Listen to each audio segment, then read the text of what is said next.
Yeah, so I just wanted to open by saying that, first of all, thank you for having us on. Um, Thank you. yeah, and it's a fantastic panel, really good people on there. Um, I just wanted to start off by saying that the talk that we're going to do today, or what we're going to share today, is not about fighting the system or fighting anyone or challenging anyone or demonizing the powers that be. We are past that. We have no interest in fighting anything. Energy goes where attention flows. So if you're casting negative spells, you are attracting negative energy.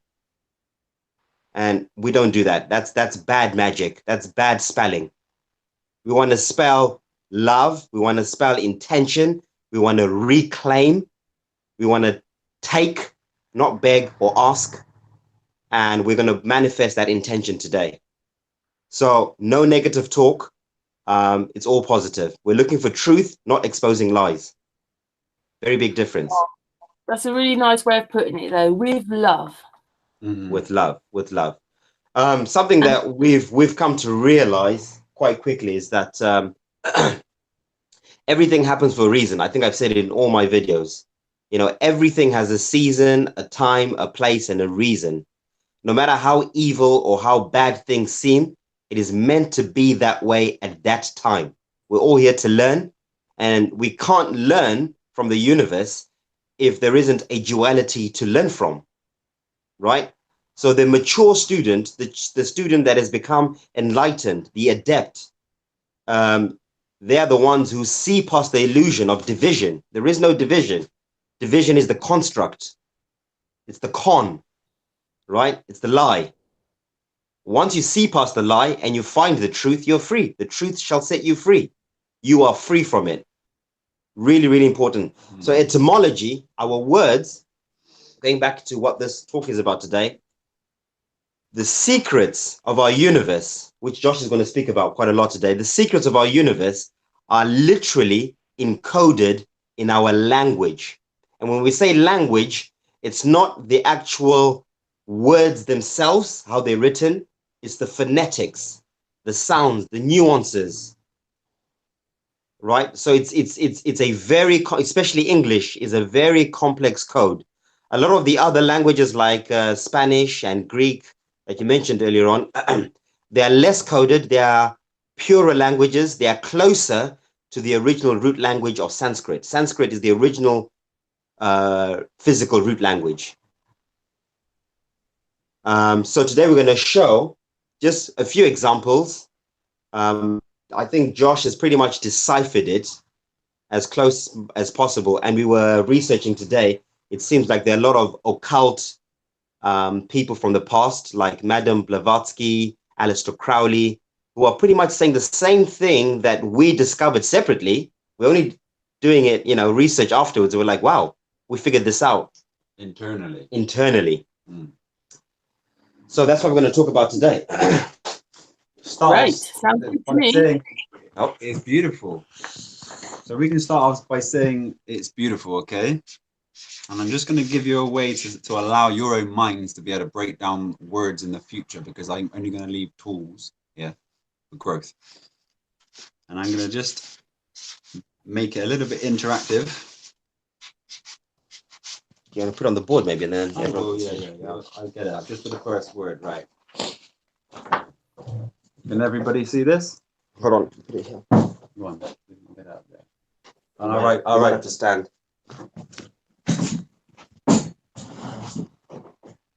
We can see. Can you see this? Yeah. Okay, language is written forwards, backwards, intertwined, anagrams. It gets crazy, but we'll keep it very simple today. So right, can you see words within this word? Beautiful. Yes. What can you see? Oh gosh, where is it? Let me go back to it. I'm going to put this on you because its camera's gone on me. B, full, it. Right. So B, we know, yeah? AU is the alchemical sign for what? Gold. It's a periodic element for gold, and all words that begin with AU are words of power. But yeah, gold, my brother. Go on. Right. Tie. You know what ties do? Yeah? They tie you together or tie you to something, okay? And full. So if we rearrange this language, it will present the truth to us, as in, to be beautiful is to be tied full of gold. And gold is the sun.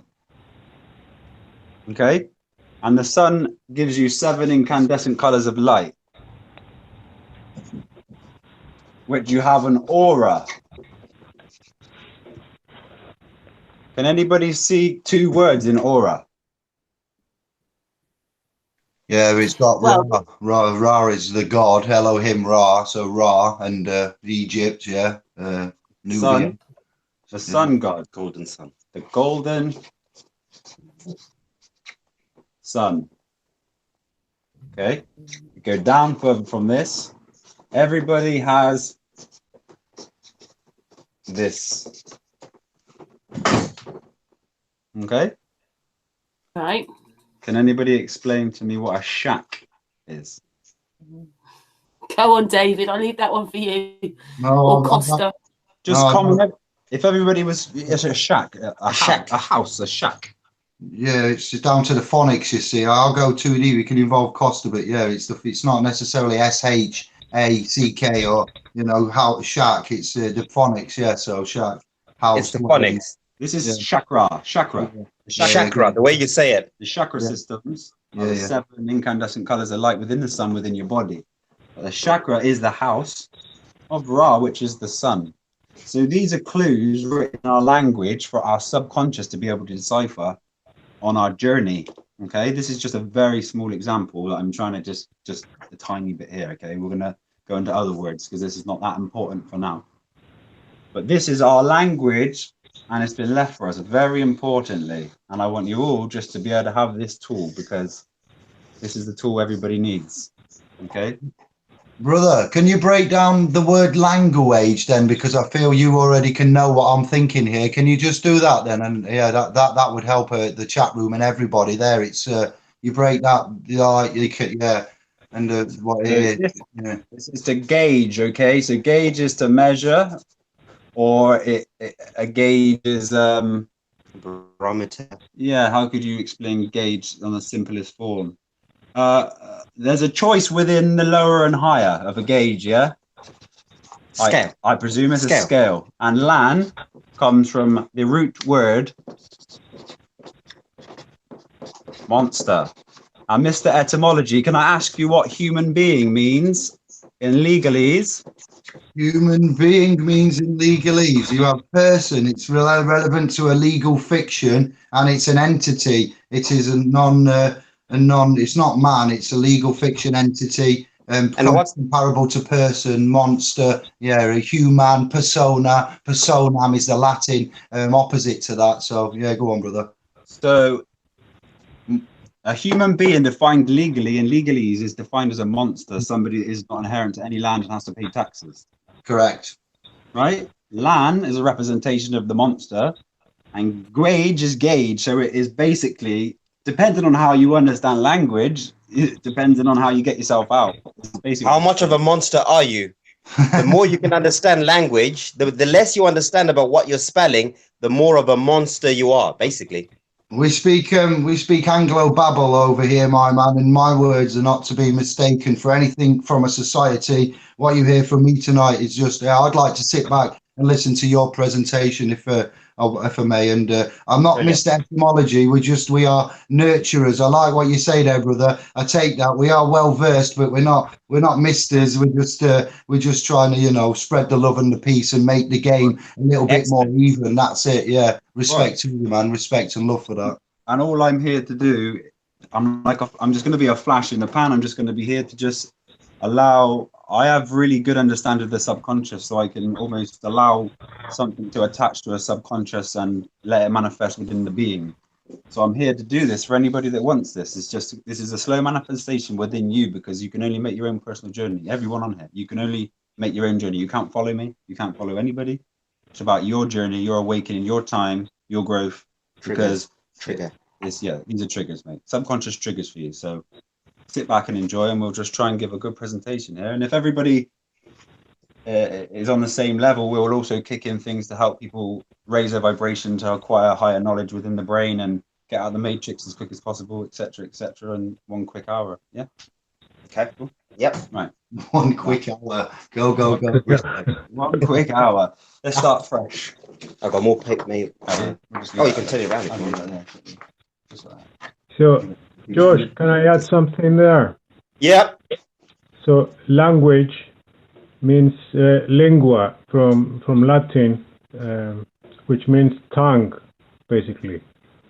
Lingua means tongue. Lingua. Yeah, I'm gonna put the word lingua down. UA, is it? UA. UA. Yes, UA. That's it. So, Tongue. tongue, yeah. Cool. That's where language comes from. Okay. And the same in Greek. When we say language, we actually say tongue. What tongue do you speak? You speak like the ancients used to say tongue. Mm-hmm. Yeah, Mhm. yeah. Mother tongue, your mother tongue, yeah. My Mother- Italiano is my mother tongue, but I speak Anglo-Babble now. Yeah, this is true. But it's very He's the cross. interesting the way you break up the words. Yeah, I think it's opening up a new dimensions. What I time would do, I what see I'll it. say.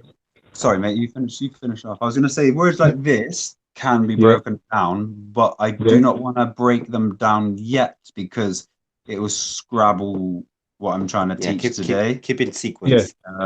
This is like a second, like this comes within after. You'll see simple signs within language. It allows you to have personal growth, personal smiles, and you walk around decoding things and you'll be full awareness very fast doing this yourself, doing this yourself. Right. Where should we start? With language or? Yeah. So we've done language, I'm which just is gonna- monster or being. So we're going from here. Right. We'll just go with this. I'm going to give you the astrological things first. So planets itself. We can see the word plan written in this. And ET. And in our matrix, we've been presented with ET as extraterrestrial, for an example. And these things won't connect yet, but you will when you fully understand. And we know extraterrestrial is not alien life, it's just extra, which is more Terrain. land. Mm-hmm. Yeah, tierra. Tierra is land. Yeah, land. Ter- More land. Terra. Terra firma.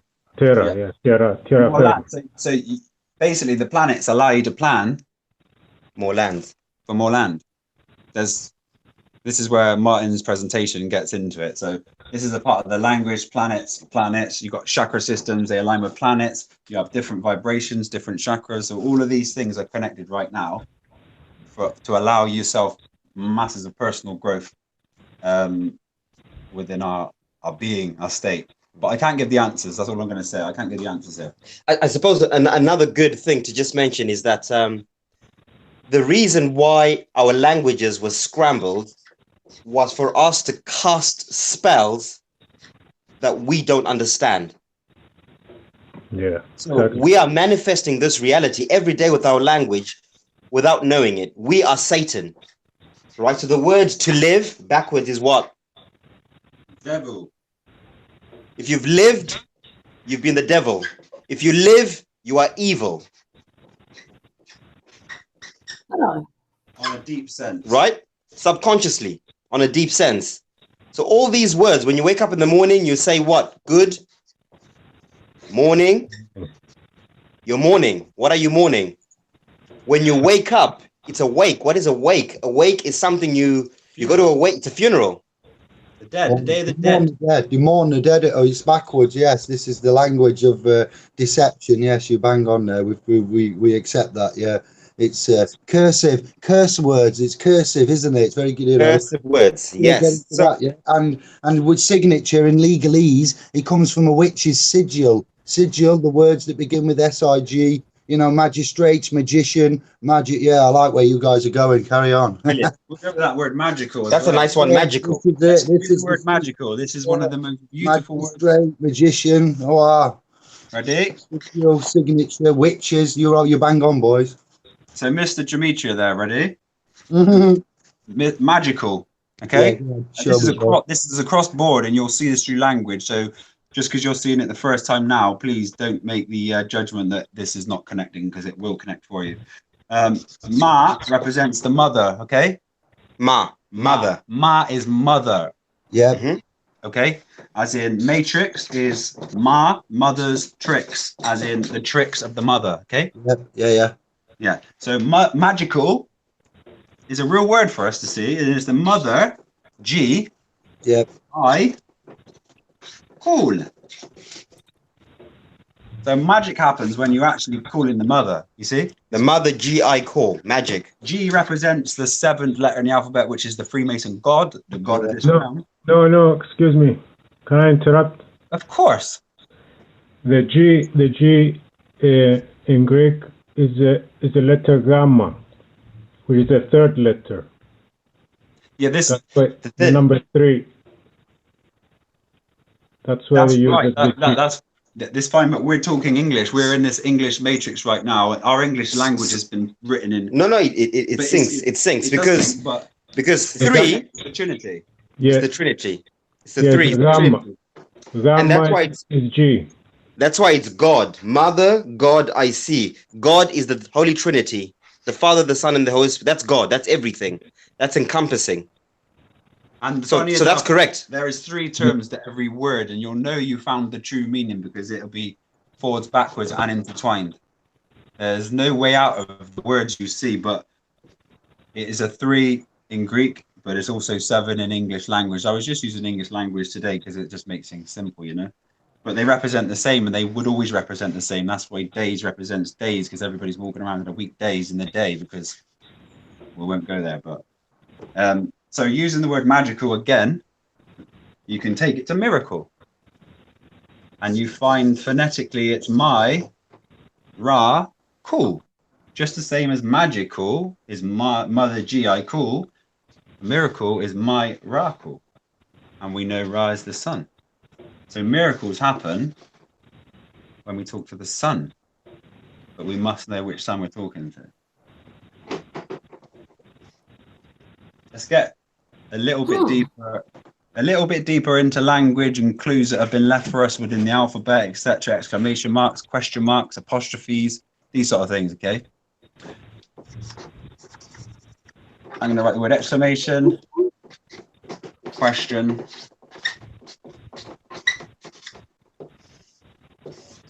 okay.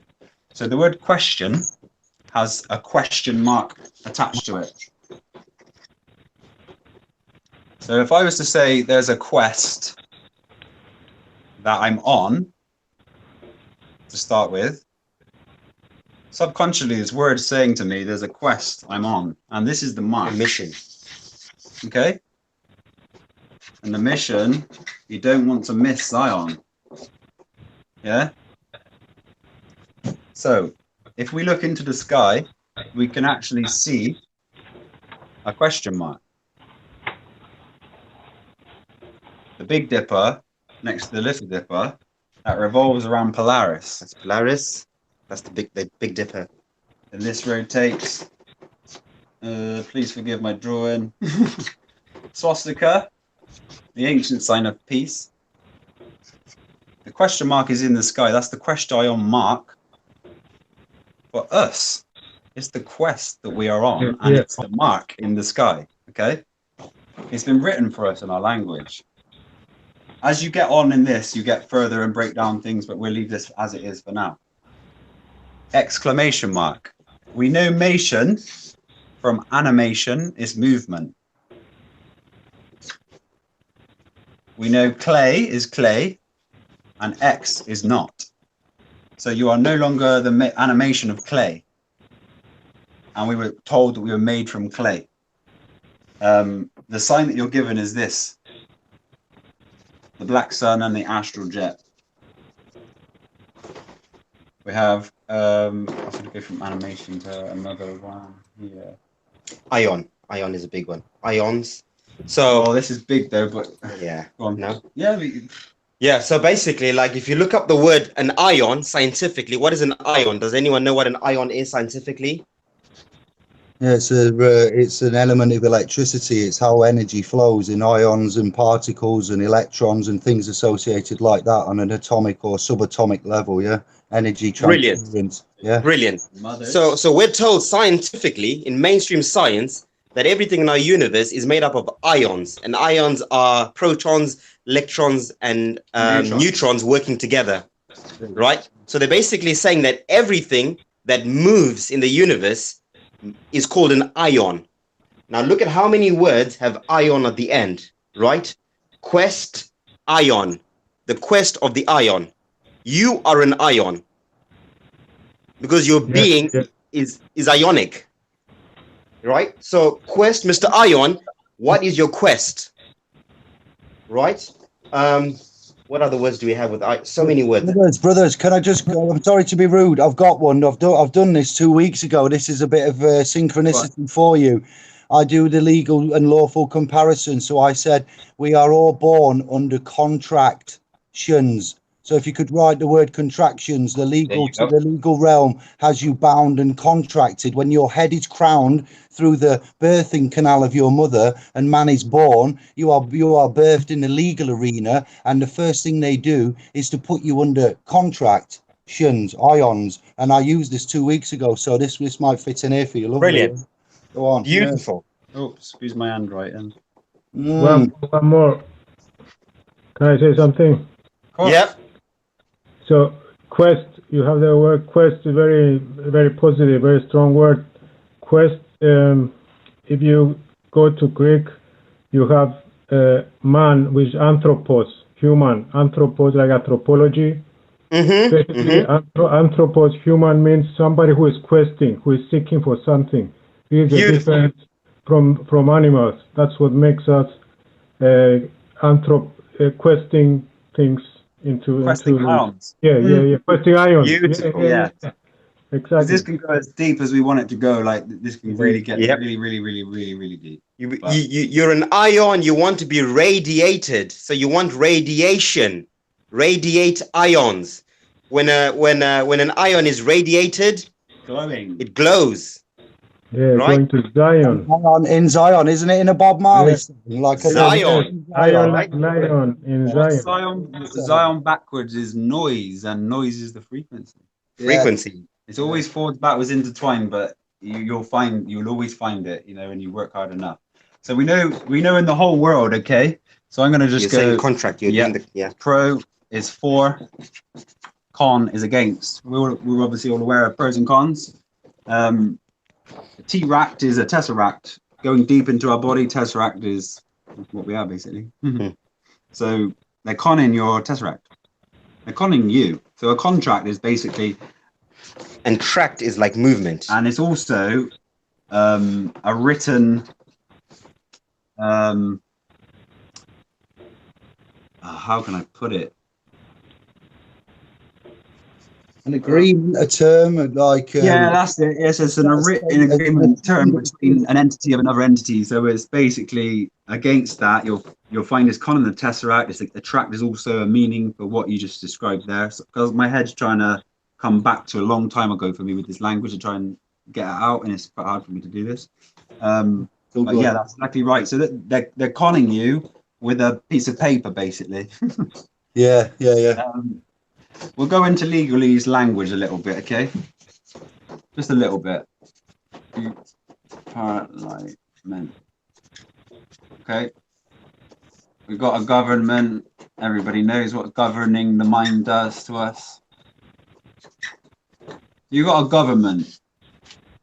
You got a parliament. You really need to understand that this is literally just controlling your mind. It's governing your thought processes. It's created your thought processes. Everything you wear, everything you watch, everything you do is pretty much not you personally, guys.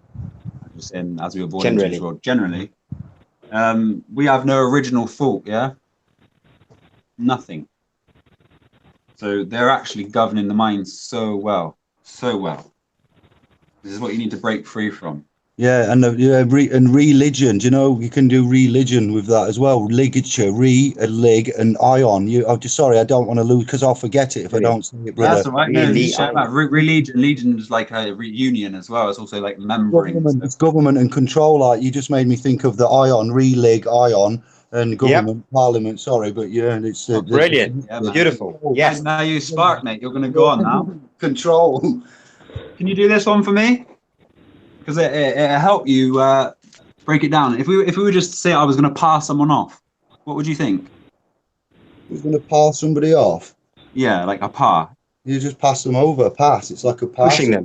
Parlay. Do you want to parlay? It's come from the French. So pass, shove, move. Okay. So what's a lie? Lie. Well, phonetically. Yeah. A lie. Yeah. It's an untruth. It's a false. It's a deceptive. So a lie. Yeah. And meant is the mind. Yeah. Yes. Meant. Yes. Agreed. Yeah. So they're parring lies to your mind. Moving lies, managing, pushing lies to the mind. Yeah. Go Vern. Meant. Go Vern. Italian for green. Meant mind. Go green mind. I see it as. Beautiful. And also govern is a form of control. You govern land. You control the land. Yeah. Yeah, consequences, sequence after the con again. Yeah, I see it. And then you've got literally controller of the mind. Contract. Like yeah, all the words that begin with con are generally bad, we see, brother, yeah. They are only bad. They are only bad. We just haven't figured out why they're bad yet.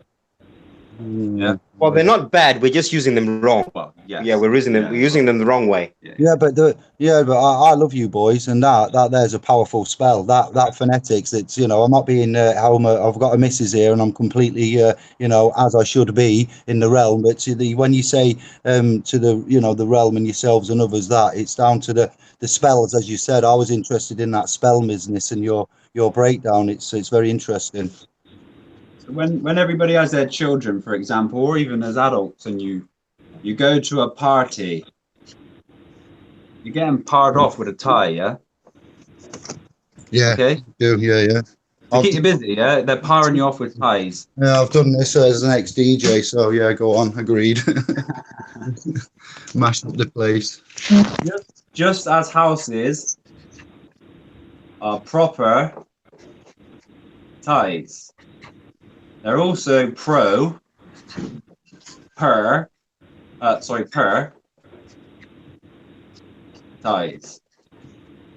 Per is for, per is each. You go one per child, it's each.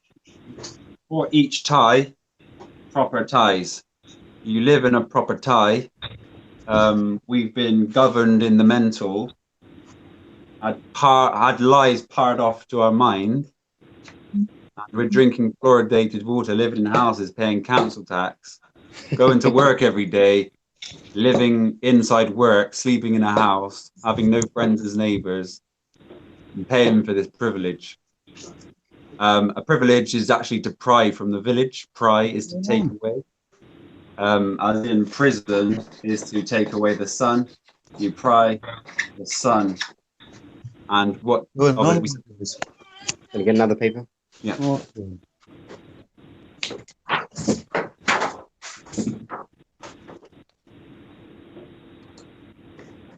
And the only thing that gets us into these states of having our son taken away and put into a box, which is us, is our It's a bit of a shame our children weren't learning this, isn't it? Well, it's not really a shame. Like we said, right time, right place. It wasn't the right place and the right time.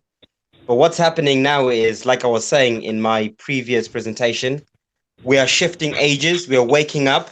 So now is the time for us to start figuring this stuff out, because we're coming out of our sleep, of our slumber. So over the last few thousand years, whilst we were in the Iron Age, in the dense age, we had to be in that dark duality in order for us to wake up and learn from it, so we don't repeat it individually as souls. Because again, the meaning of life is experience, learn, grow, move on. So we're here to experience, we're here to learn, we're here to grow, and then we move on. So this is what we're doing now. We've experienced the darkness of casting bad spells, and the result is this crazy world we live in, right? We're now learning and decoding how we've done that, how we've manifested this crazy world through our language, right? And then we will change this reality as we share this information and begin to cast new spells over time. So it's good, Karen. Everything has a time and a place. So we shouldn't look back in the mirror and say we should have or could have, because we are. We're in the now. So just some words while he was talking. I just thought I'd write them down and get them out because it allows me to stay on. Okay, Martin. So the word time itself, subconscious language, I explained last time, everything subconscious, this language is written forwards, backwards, subconscious can't lie. Our actual subconscious speaks every sort of 15 seconds in reverse. We can do this, play it. Children start speaking it as young as 3 months. Just play them backwards, you'll find it every 15 seconds. So time, to tie me, you're tied to time, okay? This is just an example of what the word means to the subconscious. A clock, C is the third letter in the alphabet. It also represents C and sight, Trinity, etc., etc. But we'll have this all for you guys. So C is a Trinity lock. You're locked in time with the Trinity. And literally your watch is called a watch because you keep watching it. And you see how language is almost just telling us without us seeing it. And then it unfolds and it becomes quite funny. So the word right itself, everything right is obviously good, yeah? Because it's right. As in righteousness is just the right choice. We have our rights in law, for example. But it doesn't mean your rights, it means your rights. If you have an ability to be able to think with the right side of your head, it's kind of like your rights, is they're giving you a little bit of that, okay? So what you don't want to do is have rights, privileges, or anything within law, because law itself is a wall, okay? And there's no point in playing a game with this. No point. You won't win. There's no point in getting involved. What we need to do is stop fighting with the wall and start creating ourselves. We've just been governed in our mental, right? It's about time we started to get together with our friends at first and put our money where our heart is. Where our heart is. And we need to stop spending £1,000 a month to stay in a box that you're not expressing or experiencing. You're tied down to this proper tie with paying rent, taxes, drinking water that's fluoridated, probably having to buy water from the shop. It causes mass expenses. And why didn't we just buy grazing land, buy cheap caravans until we help each other build log cabins? That won't take long. Plant our own trees with fruit on, because fruit is the healing food, and fruit itself will present it as saying, for you it, healthy food is heal thy. The only thing that your body uses in fruit, I'm sorry if I'm diverting, but this is just hard to teach because it's been quite far back, you know. Amino acids. Everybody goes on about proteins. It's amino acid.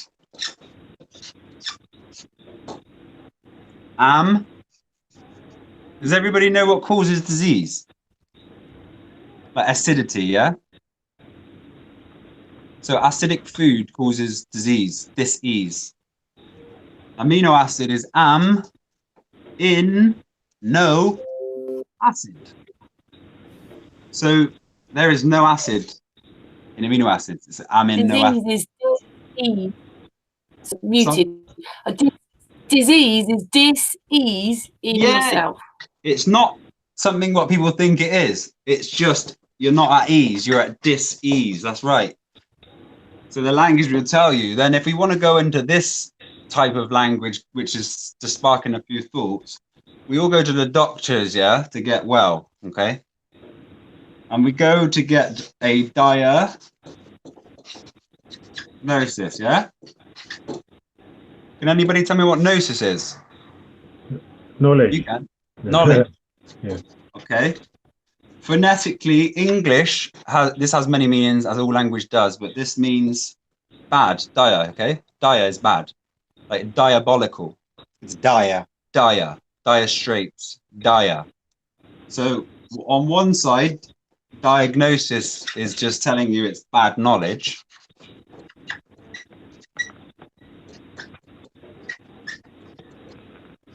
And then you go and they treat your mental. Treatment. They treatment you. So they just treat your mind. Dire also means through or throughout. So it could also mean on the flip side, just through knowledge. But there's many meanings to language, which you will see. So this is where it does. Is this where intent comes into it? Right? This is where intent and the subconscious. So the subconscious is actually picking up on this, or your conscious mind is in the weekdays. By the weekend, you're so weakened that they give you a rest. And the place of rest for a human is a forest. It's for rest. It's your trees, it's your ionic discharge. The trees have a bark, okay? Can anybody tell me phonetically, arc? If something was arc, what would it be? Electrical? Yeah. Like an arc welder? The Ark of the Covenant, yeah? V is the second letter in the alphabet. It means two, yeah? There's a two-way arc with the tree.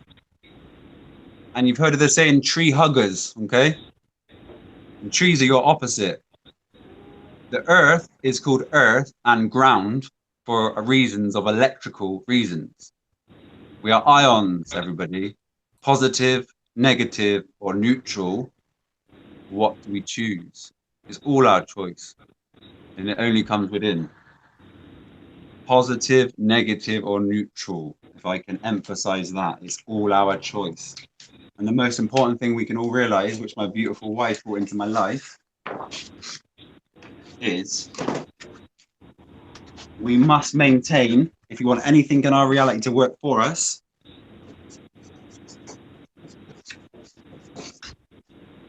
virtues.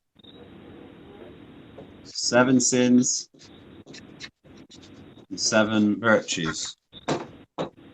This, if I can not leave it on this, but leave this with everybody's minds, this is one of the most important things in your world. Okay? The most important thing in your world. To be virtuous in every action will allow you trusting with the spirit world, shall we say, trusting within, trusting with your subconscious upgrades. You'll allow self-manifestation of growth as your, let's just say Dr. Strange isn't too strange, okay? So this is very important. Key, study it, everybody. Study the virtues. Study the virtues. He who governs himself virtually will be like the polar star, okay? So this is very important. That was just besides language. We're going to stray from language just for 1 second until it just pops back. Food is light. In this you can see right, might, sight, powerful, but we'll leave this. So food is light, light is DNA. DNA is held back by food and water. The only way that we can consciously upgrade our bodies with light is by changing the way we eat. We've been given a standard diet, okay? I can see die written in that, okay? T is the 20th letter, but it also represents your strawman, okay? But we won't get to there too much, but that's why S and T are in front of strawman, okay? The S represents you and the T does. We'll get deeper into it. So the diet is basically putting yourself on the cross with what you're eating. T's also fold up into boxes. We've been trapped from every single angle, and this is basically the beginning of your soul's growth. If you've missed this, then this is very, very, very important. In essence, our food contain the ions that activate DNA, which is why they have to condition us to eat certain foods and certain things in food, which is why they put some things into our ionic body, fluoride in the water, making us eat meat and dairy and cheese, getting us addicted to the wrong foods because we're addicted to them. The reason for it is because they know it blocks your ionic DNA upgrades. No light in There's no light. There's no light in meat. It's dense. It's the most densest form of anything you can have. Okay, I know a lot of people are not going to like this because, you know, diet is probably the hardest program to break. I think definitely the hardest addiction we've been given to break, but it's so important. Until you break that cycle, that addiction, the light you're going to have very, very little light within you, very little. We all want to be this light, all in the food. We all want to be this light body that we've all dreamt about, seen about, this spirit thing, all those little, you know, that dream as a child, having the ability to do things that we didn't think we could have and always dreamt about. Well, that's possible, but it starts with this. Honest, guys. Cleaning your ions, cleaning your body, detoxing, changing your diet, drinking clean water, distilled water. It's a lot of effort and a lot of work, but like they say, you know, nothing comes easy. You've got to, what you put in is what you get out. Platonic retroduction will basically tell you that we live on Earth. What grows from Earth drops its fruit. We're coded to Earth, okay? So if it hasn't grown from the ground, it shouldn't be going in our body. If we want to have any sort of experience here. True experience, reality. Yeah, true experience. Because what we've been given is an experience from a creation of another, not within. It's about, you know, it's you get too deep. In other words, it's pointless doing all the legal name fraud stuff and going after government and reclaiming land if you are not living by the virtues of this reality. If you're eating wrong, if you're speaking wrong, there's no point in challenging the government. You will not win. You won't win because you're living in a satanic paradigm. You're following the wrong rules, the wrong principles. So your magic spells will not work. The ionic sounds, or is it sounds, the frequency, the vibrations of what you're saying have got darkness. They're not light. So you've got no power. And this is where a lot of people are going wrong. So they've got the knowledge, the gnosis. They're reading all these books and they're going, oh yeah, I've read this book and etymology and language. But applying it for something to actually physically happen is a different thing. Now we've been trying it and it's worked. We've done magic spells and they're manifesting themselves. But we know that we're managing to do that because we're working on our virtues. You will never get any responsibility or any sort of increase in ability if you cannot be trusted with it. And this is why this whole paradigm is set in such a way, because you have to go through all the levels of experience within this paradigm to go back to Ether Den, Eden, to create your own little world, you know? But we're here in experience now, and the only way it works is through this. This is the key. It works with virtues. And also, energy does not discriminate, right? So energy doesn't choose. Energy goes where attention flows. So there are people who use the same principle. They are good virtues, but they can also be bad virtues. These are what we call the Satanists, right? Blood rituals, pedophilia, murder, right? They do those things because they're manipulating energy. They're doing magic rituals, dark magic, black magic. So they've got to put dark energy into their spell in order to get a dark outcome from that.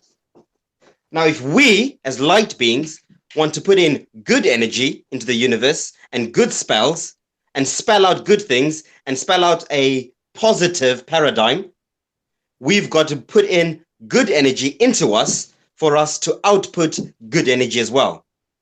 Energy goes where attention flows. Charity begins at home. So again, I'm going to say this once more again. There's no point in saying I want to change the world if you cannot change the virtues within you first. If you're eating dead animals and you're contributing to the death of other beings on Mother Earth, your virtues are wrong. Don't talk about changing the world.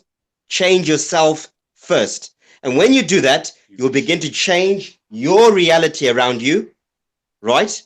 And the more you increase your virtues, right, the more karmic points, the more ions you're introducing into your aura, like we said earlier on. Resonance. The more resonance, frequency, the more of a magician you become. The more of a wizard you become. The more of a witch. Let's do witch. Next one. You become. Got a piece of paper? The more of a witch you become. We can get negative ions. We need the negative ions out of the ground.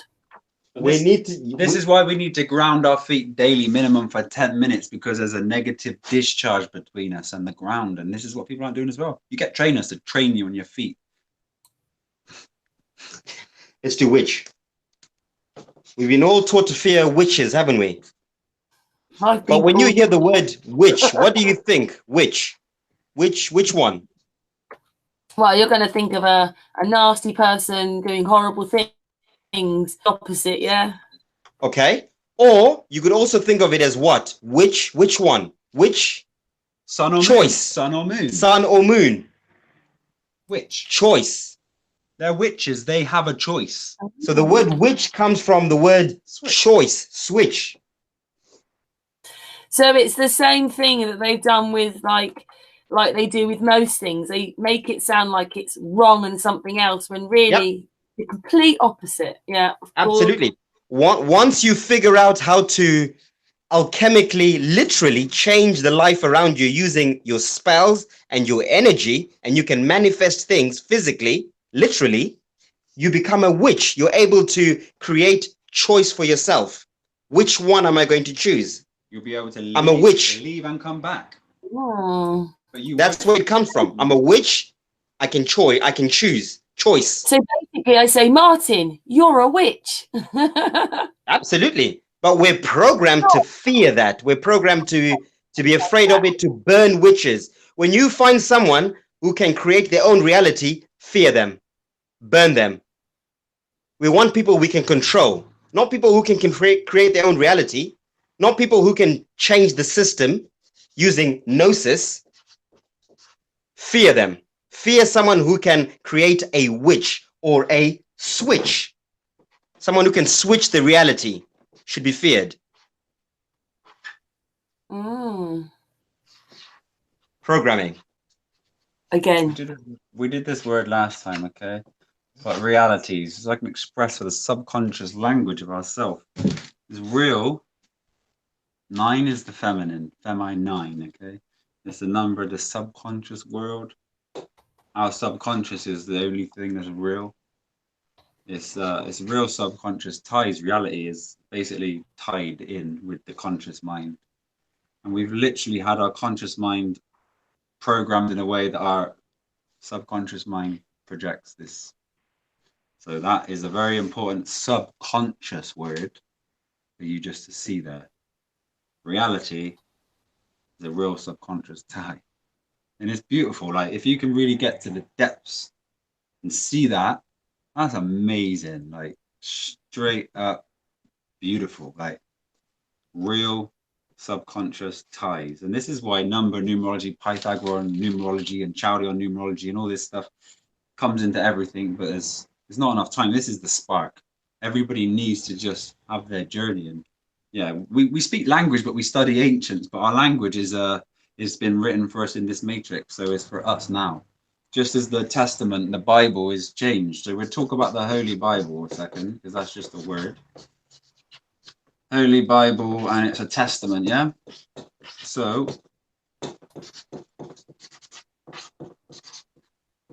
literally, if someone said there's a hole or a holy hole, what would you think as a hole? Yeah? It's a holy, holy. the whole. Complete, full. It's a void. Full. Dielectricity, magnetism, we live on the plane of inertia of a torus. Holy, bi means two. Bulls. The holy two bulls, the sun and moon and the whole in this realm.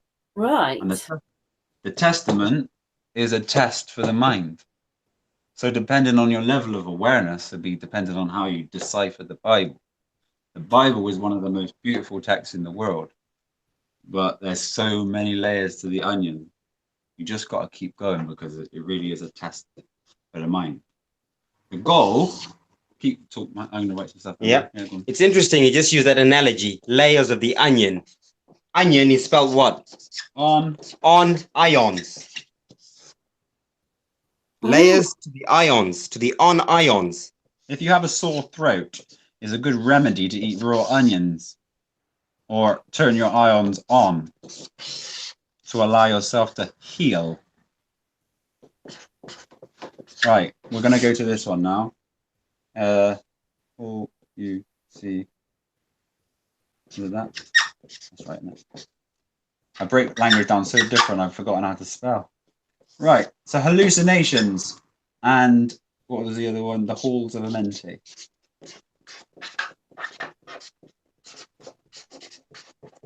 If you've never heard of these, then one day you will definitely cross paths with the halls of Amenti on your journey. The halls of Amenti is basically the ancient word for hallucination. The halls of Amenti is the halls of a mind, subconscious. So it's the halls of the subconscious mind. And this is where information is kept. And you have to have an awareness of subconscious to be able to get the information from here.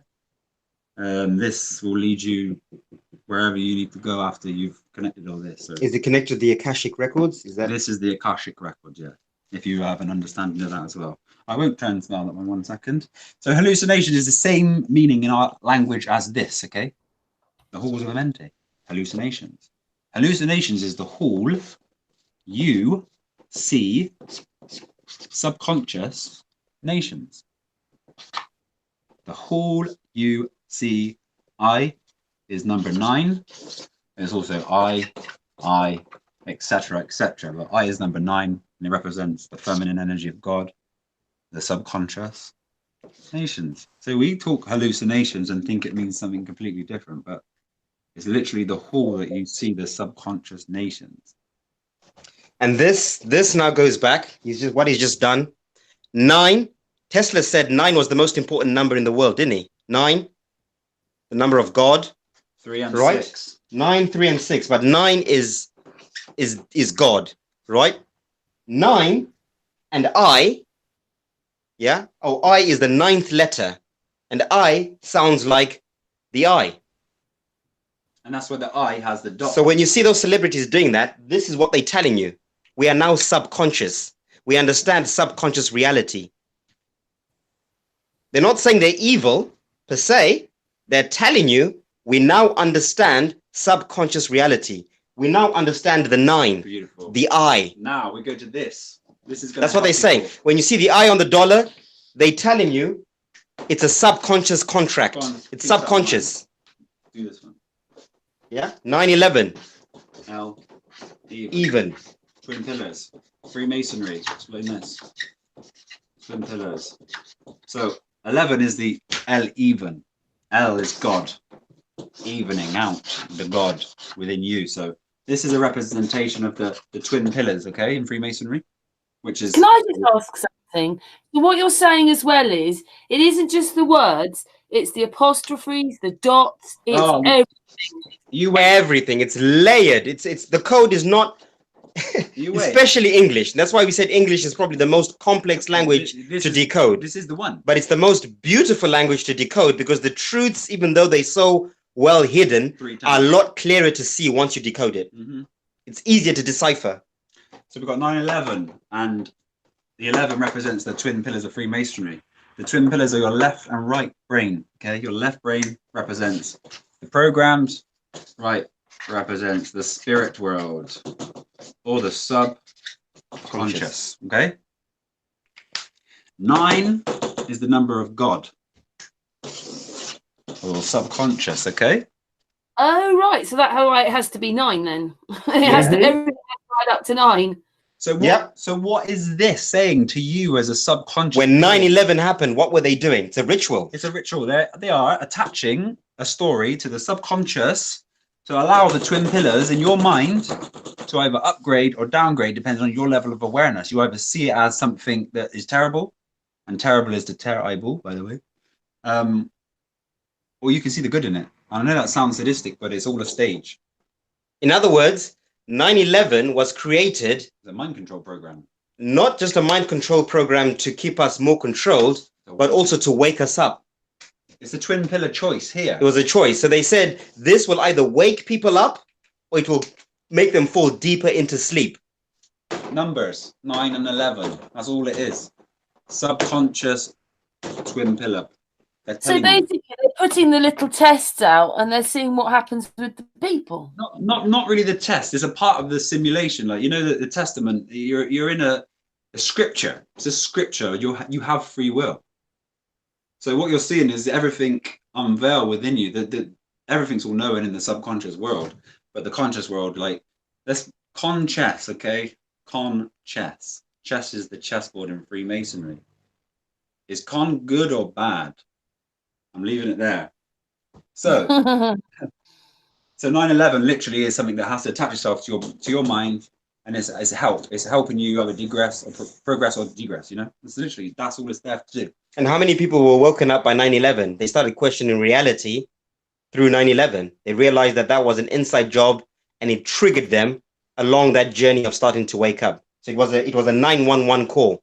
Everybody to the universe. Everybody goes to the house to stay in after they go to work. Nobody knows what actually goes on the world. Nothing goes on. You're governed in your mind. Nothing goes on. TV's a script. Stop watching it. Turn it off and start living your lives, guys. Apostrophe that you said earlier, it's a word. It was a word that made me think, because even you said even apostrophes and etc. etc. Yeah.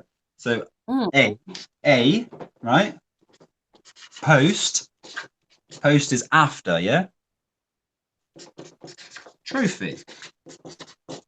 Just like post office, we're going to go to that one after, right there. We're going to office after. A post trophy. The trophy you get after, yeah? It's the trophy you got after something, yeah? And the apostrophe is always attached before the S or the T, okay? And I was telling you about the S and T represents you, okay? But this is an attachment, okay? An attachment is attached to the mind. So if anything's attached to the mind, it's a left brain thought process that keeps you attached to this physical world and allows the spirit to just keep degrading. So when you remove this, nothing belongs to you, and this is when you get your trophy. After you've done that, there's no attachments. And this is how deep language, like this obviously gets deeper than this, but this is how deep language you need to see it as. It's a post trophy. It's the trophy after. It's literally put before the S or the T. You can't. So this is why the exclamation mark, everybody thinks that's like a full stop, like the ending, but it's not. When you put an exclamation mark, you're actually inviting energy. Home. Yes. Exclamation. You're no longer the physical. Clay. You're made of clay. And when do you use an exclamation mark? Usually when you're trying to make a point. When you're trying to make a point. What is a point? Right? What is a point? You're trying to find a place. You're trying to find somewhere, a place, a point. You know, it's a place. So when you make when you put an exclamation mark, or when you exclaim something, you're trying to find your point. You're trying to find the answer. Right? So question and exclamation, good things. Because you're questioning, you're exclaiming. I go, no, it's positive. It's not negative.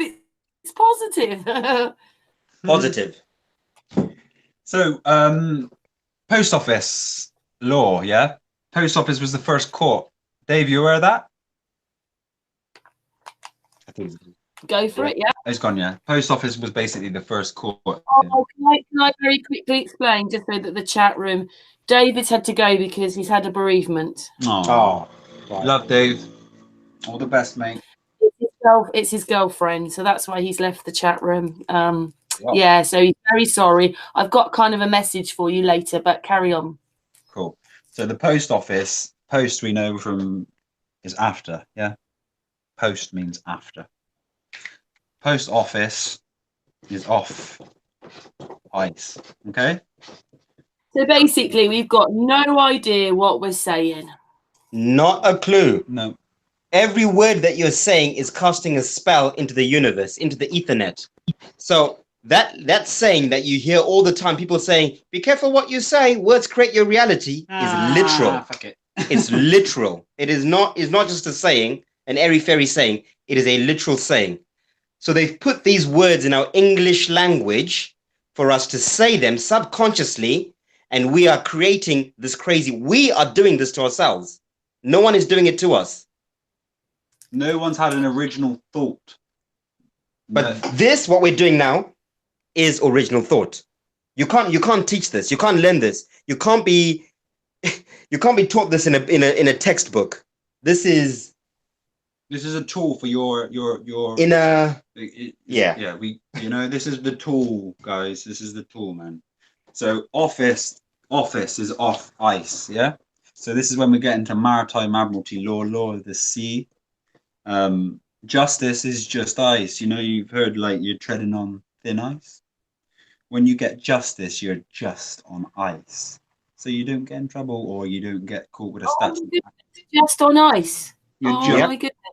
You're just treading on thin ice, mate. This is just ice. A police officer patrols the off ice, yeah? So the waters, yeah?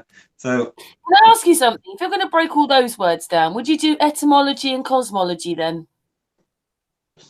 Beautiful, yeah. So, that's beautiful, right? When you're on the waters, when you're on the land, when you're here on earth, you're on the ship. This is why we use admiralty law, because this land we're standing on is inside the waters. Does that make sense? On the plane. Busyness. Right? The ice wall, the walls that separate the different realms, those are no man's lands. That's ice. You're on ice. There's no law in Antarctica. There's no law in the Arctic. Ice. There's no law. So language has been based universally off sort of that, Based off that. So when you get off icer, is someone who's patrolling something off the ice. The waters. Off on the waters. Which is the law. An officer cannot arrest you when you're on ice.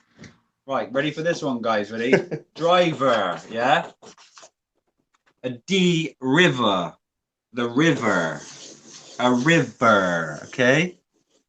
You're in water. You're in a boat, for real. Like, they made the roads look like rivers.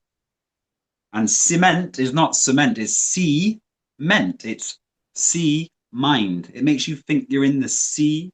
It's cement. Yeah? And this, I don't know if everybody's following this, but I hope one day you'll see this. I'm sure they are. It's cement. It's literally cement. It's sea as in the sea. S-E-A ment as in mind. It's giving you the sea mind, and that's why you got river written in driver, because you're on the waters. So every time people are driving their car. And D is the fourth letter. Yep. And I did the Fantastic Four video. 4 is the number of form. Elements all together. Right? All the elements all together. So when you see that number 4, D, we are manipulating the form, the 4 that you're in, to seem like a river. And redshift is to reform. R-E, rightfully establish. D, for, form. So redshift is to reform, to reincarnate. Blue shift is be luminous, bioluminous. The two lights entwined. Twilight. That's what you get. But yeah. Something. You're talking about the English language. Is it that this is just about the English language, or does this the same for everybody's language? Every language. Everybody's got every language. Yeah. And the languages they're not always a direct switch. So some words might not work in a different language because the codes differ. So whoever created the Greek language put codes in that language to deceive Greek people. But the codes are not always exactly the same as the codes in the Spanish language or the codes in Swahili or Chinese. But it's all coded. What you speak is for you. It's that simple. Don't get confused. Don't worry about which Bible you're reading. The New Testament is for the new mind, and you must read the new one because it's for the new mind, the new tongue, the new language, the new way we speak, and that's why it's changed. People think it's changed because they're trying to not tell you secrets. No. But English is special because English is the newest coded language of all languages. This is why English is probably the best one to decode. This is why everyone speaks English in this realm. That's why English is the #1 language. Business. Because it's the business language of this realm at the moment. So if you can decode English, you can decode the business language or the spells, the main spells in this realm. Does that make sense? Yes, you're making sense. The chat room are loving it. And what he's saying by making sense is another subconscious word that we hear and say every day. It's like, I'm trying to make sense of this, yeah? Think about it. I'm trying to make sense. Like, I need to make new senses. I'm trying to make new senses. Yeah, you've only had 5, but there's many senses. You just need to make them. So it depends on if you really want what you feel in your heart. Another good way of putting it is, most people out there will see this and read this with their 5 senses, and this won't make sense. They'll say this is nonsense. It doesn't make sense because they're only seeing it with the 5 senses. They're not trying to make sense. Right? We've got many senses, so you need to unlock the senses hidden in you, the subconscious senses. So you need to try and make new sense. Right? Right. It's literal. So when someone says, is that making sense? It's a literal spell. Are we creating new senses within you? Are we awakening a new sense within you? Are you having a new sense of understanding, a new sense of seeing things, a new sense of reality? Right? So does that mean now you know all this, that you say the words very specifically, very articulately? Do you like? I will not say. I will say good, happy rising, for an example, instead of good morning, because I'm no longer morning. I'm aware of who I am. So yeah, the language has changed for me massively. But in saying that, because obviously there's no way you would be able to, if you started speaking in the original undeciphered tongue, you wouldn't make sense to anyone. You just sound like you're just stringing words that don't make sense. So what I would say is, once you become conscious of this, or not conscious, once you become subconscious of this language, right, your intent changes. Your subconscious intent changes. So those spells stop working because it all goes back to your intent. So I'm not saying everyone should stop speaking English or fear speaking English or hate English. No, we love it. But what we're saying is, be conscious of what it's doing. Be conscious of what you're saying, especially when your intent is not in the right place. When you're angry, right, and you say something bad, you're casting a bad spell. But because your intent is in a dark place, you are manifesting that dark energy. Right? If you're in a good place, if you have good intent, there is no word that you can say that will create a bad energy. Right? If I go up to someone and I say, "Oh, Josh, you cunt." Sorry, I use that word. It's actually a nice word. So. It's a nice word. But if I said that with the right intent, he doesn't get offended because the energy behind it is good. Mm-hmm. But if I said it in a negative way, I'm casting a bad spell, he will get upset and he will react. Because the energy, the intent is different. If I'm not protected, it's all energy. If I'm not protected in my subconscious mind, you know, like you shouldn't watch films if you haven't got protection within a subconscious mind, because it can just overfill your head with too much vision and create havoc within your mind. You know, you got to make your mind clear first, get rid of all the clutter, and yeah, rebuild it. This is what the twin pillars are. That's what 9/11 was a representation of, destroying your twin pillars and rebuilding them. You know, you got to start from scratch, everybody. We've been programmed, man. And going back to free choice, the so-called elites, we won't mention names, but the people that control this realm, they know that everything in our universe is governed by the mind. They know that, obviously, which is why they created things like governments.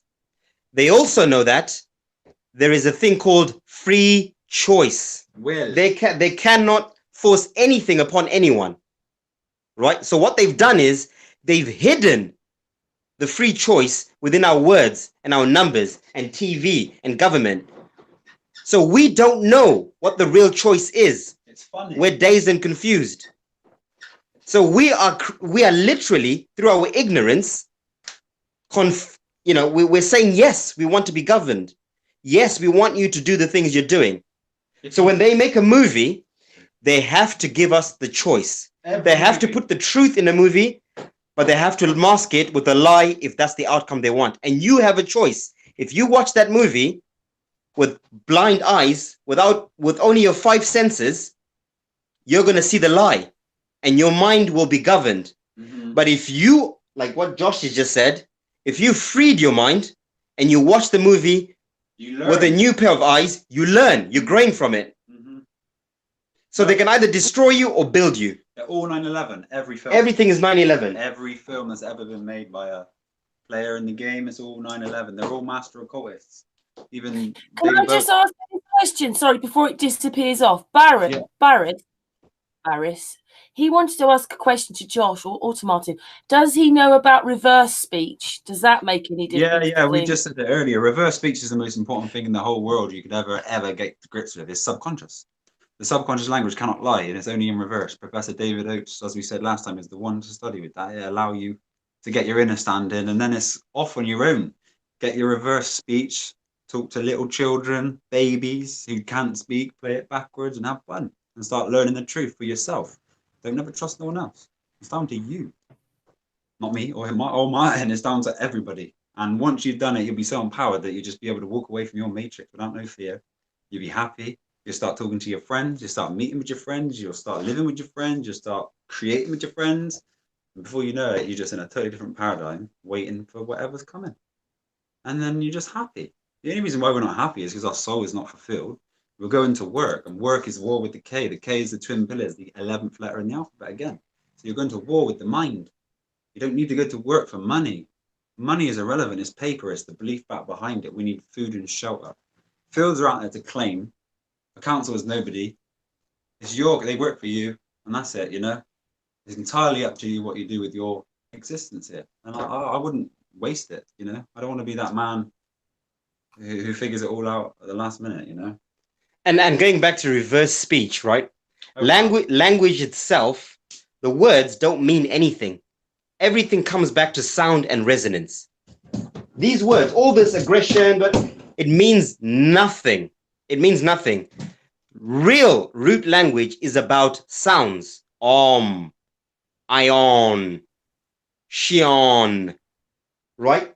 Ma, g.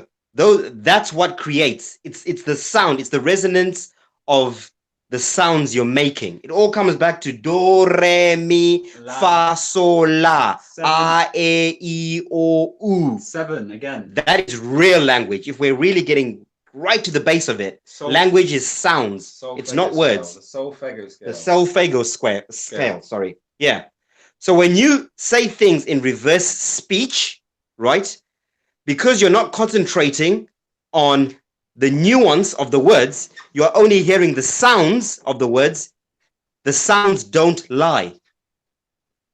Sound cannot lie. It's the rearrangement of the sounds that create the lie. So reverse speech is subconscious speaking because you're now listening with a different sense. You're now listening to that thing that's being said reversed. You're hearing the tones and not the nuances or the words. I hope that makes sense. Yes, the chat room are loving it. So reverse speech backwards is actually sheep serve. If you get yourself a reverse speech player, you say reverse speech and play it backwards, it will say sheep serve. If you say speech reversal, you'll get serve you sheeps. Love, I love you, written backwards, we said it last time, is we're evil here. It's all subconscious, it's all trying to help. That's what it is. Will backwards is law. Will is the only law in the universe. Love and will.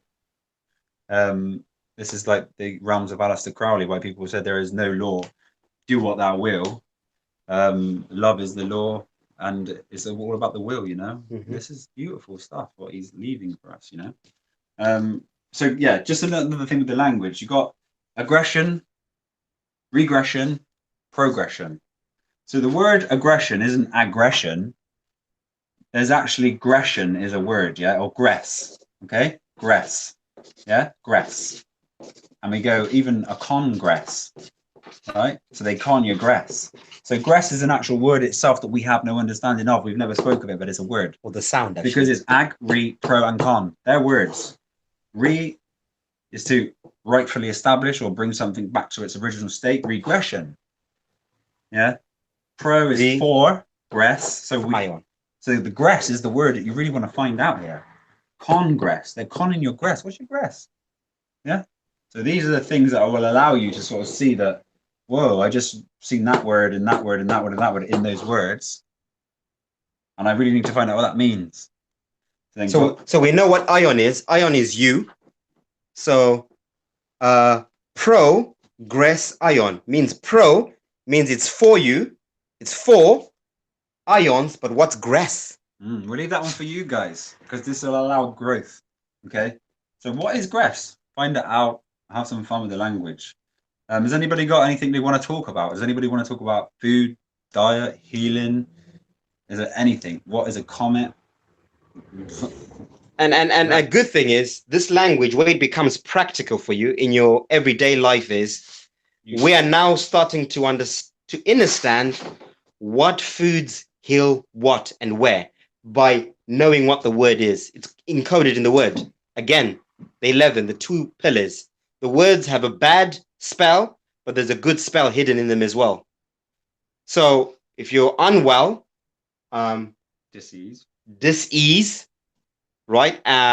If you know how to decode these words, you can literally open a dictionary of herbs or fruits.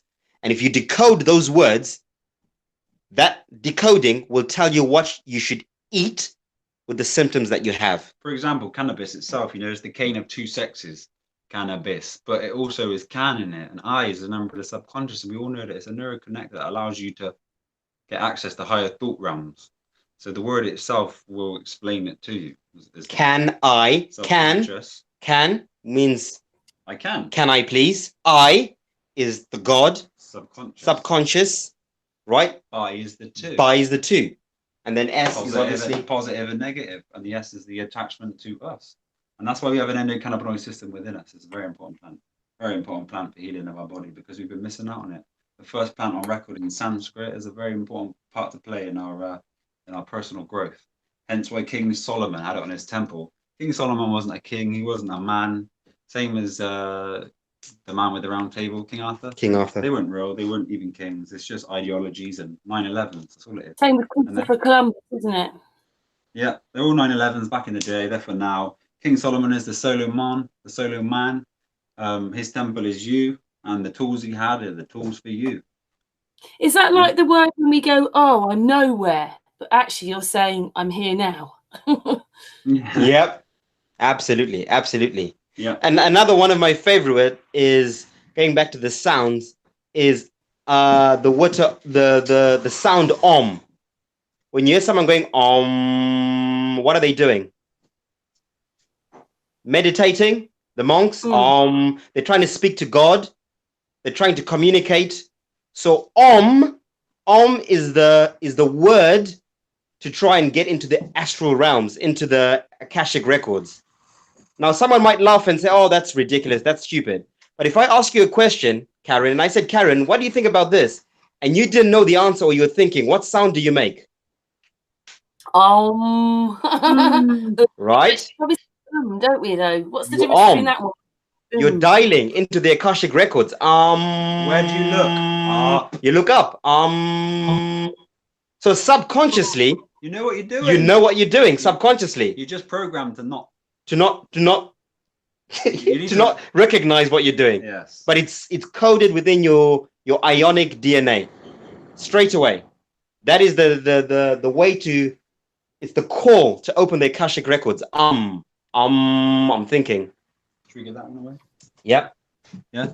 Yeah, you can. I think this is a big mystery. Language allowed us to find it out, you know, and then deep thought.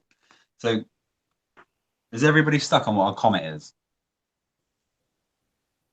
Like what a comet is? Yeah? Explain it then. Explain it for us, please. Okay. So we have Martin's realms here, yeah? And we have 1, 2, 3, 4, sun, sun, sun for an example, okay? Moon, moon, moon. Comet is co-met, okay? Co is joining a corporation or coexisting together side by side. Yeah, agree? Together. And met, okay? So, the BBC will label a comet as a frozen wanderer. That's what they label it as, a frozen wanderer. We know that planets are wandering stars in Greek. Is that right? Mm-hmm. Wandering stars. Yep. So basically, a comet is when one of the moons from the other realm or other land is passing near our sun, or the sun and the moon, vice versa, on each side, are meeting. And if you've ever studied magnetism, and you can see the dielectric field through magnetism, what's actually happening, you see the trailing edge because of the magnetism is pulling the light towards us, and it's just the other sun or the other moon visible in our realm. Comet, frozen in the sky. It's stuck with the magnetism. Does everybody know how the sun and the moon work through magnetism?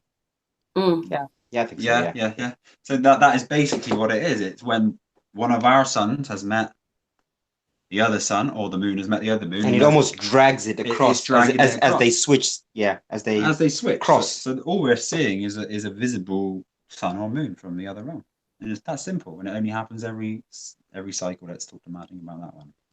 But yeah. So that's exactly what's happening there with a comet. It's a comet, and language will allow you to see that once you can sort of tap into things and get it all together. You know, does that make sense? Mm-hmm. Yeah. I think so. Can I ask you something? As our language has changed, we had the oldie-woldy language. What was all in that then? Because we don't talk like that anymore. A few hundred years ago, or so they say, we had all the different. It was different English, wasn't it? It's always changed by the minds that succeed. Let's say they always leave their mark, and they'll always change something and adapt it because it's a part of the process, you know. Just like these people who are writing these films now, they're occultists who have mastered this, leaving their mark as people have left their mark through time. Da Vinci and all these people have changed language, written Bibles and that. It's a part of the soul. It's a growth of the soul. It's a stage that we haven't comprehended yet, you know. And also because we've been in the dark age, in the age of control, in the age of restriction, over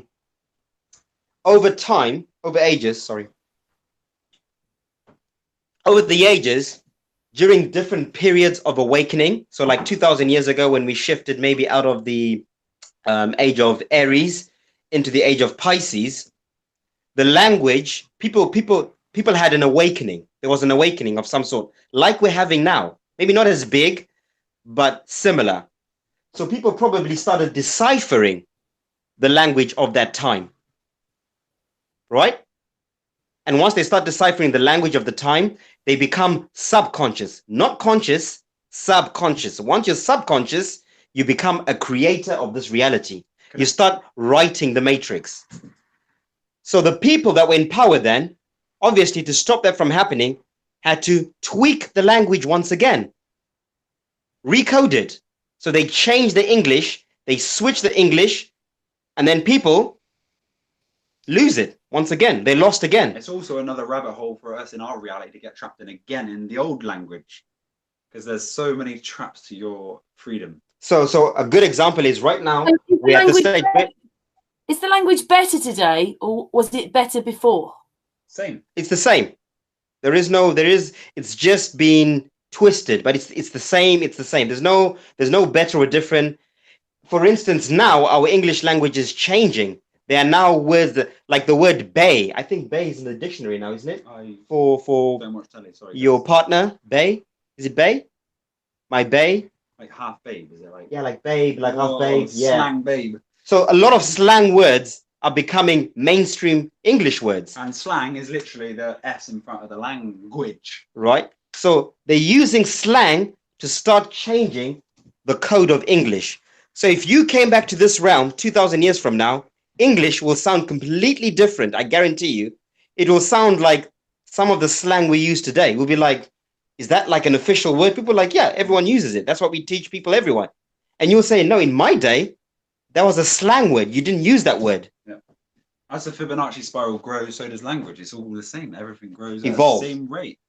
But it goes full circle. So again, going back to that wheel, the cosmic wheel, as we ascend and we get back to the golden age, language will also go full circle back to its original form of sound and resonance and frequency. And then the cycle begins again when we begin a new epoch. So everything always goes full circle. Thanks for answering that bit about slang, because there was a couple of questions in the chat room about that. What about slang? So slang is lang, obviously language. They're not got the gauge on the end because it's slang, but the S will represent three things. Okay, one of an incomplete sine wave. Yeah, which is basically representing your right brain not connected. Okay, so the S will represent your kind of like worldly body here, matrix man. So S is also, right, if this is a brain up here, this is trailing to the left side, the Kundalini, yeah?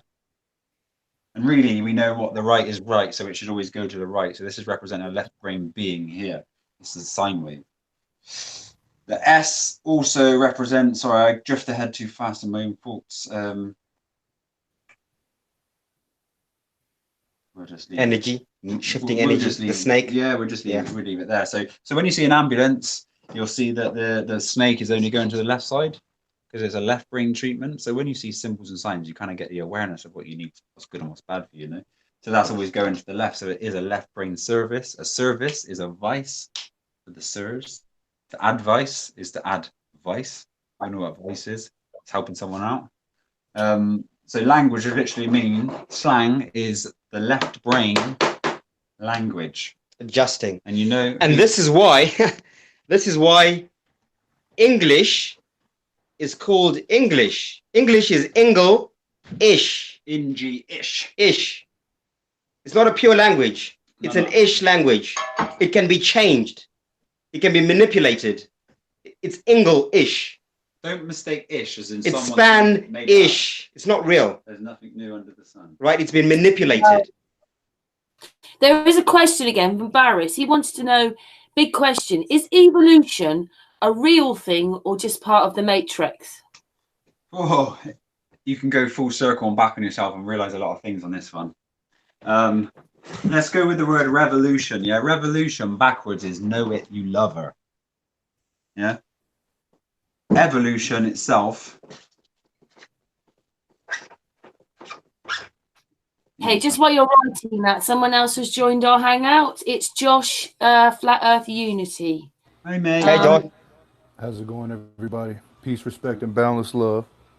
Nice one, mate. Back at you, brother. Have you been watching or have you just joined? Like, have you just a joiner? Just joining in now. Cool. He had a few problems on his microphone. Yeah. So. But Josh liked it as well, so carry on. We know to revolve is just a full circle, yeah? A revolver goes full circle to revolve. So a revolution is basically a full circle L is God, 12. The circ L, the 12th letter in the alphabet, by the way. When I say 12, it just represents what stage is that in the alphabet. Just as 20 is T. 20 is the 20th letter. It's all symbolic, and you'll find it. So I've never done this word simply before, so let's try it simple. So you got rightfully establishing, vol is volume, you are you, T is the straw man, you got the ion here. So it's the full circle of God in you. Wow.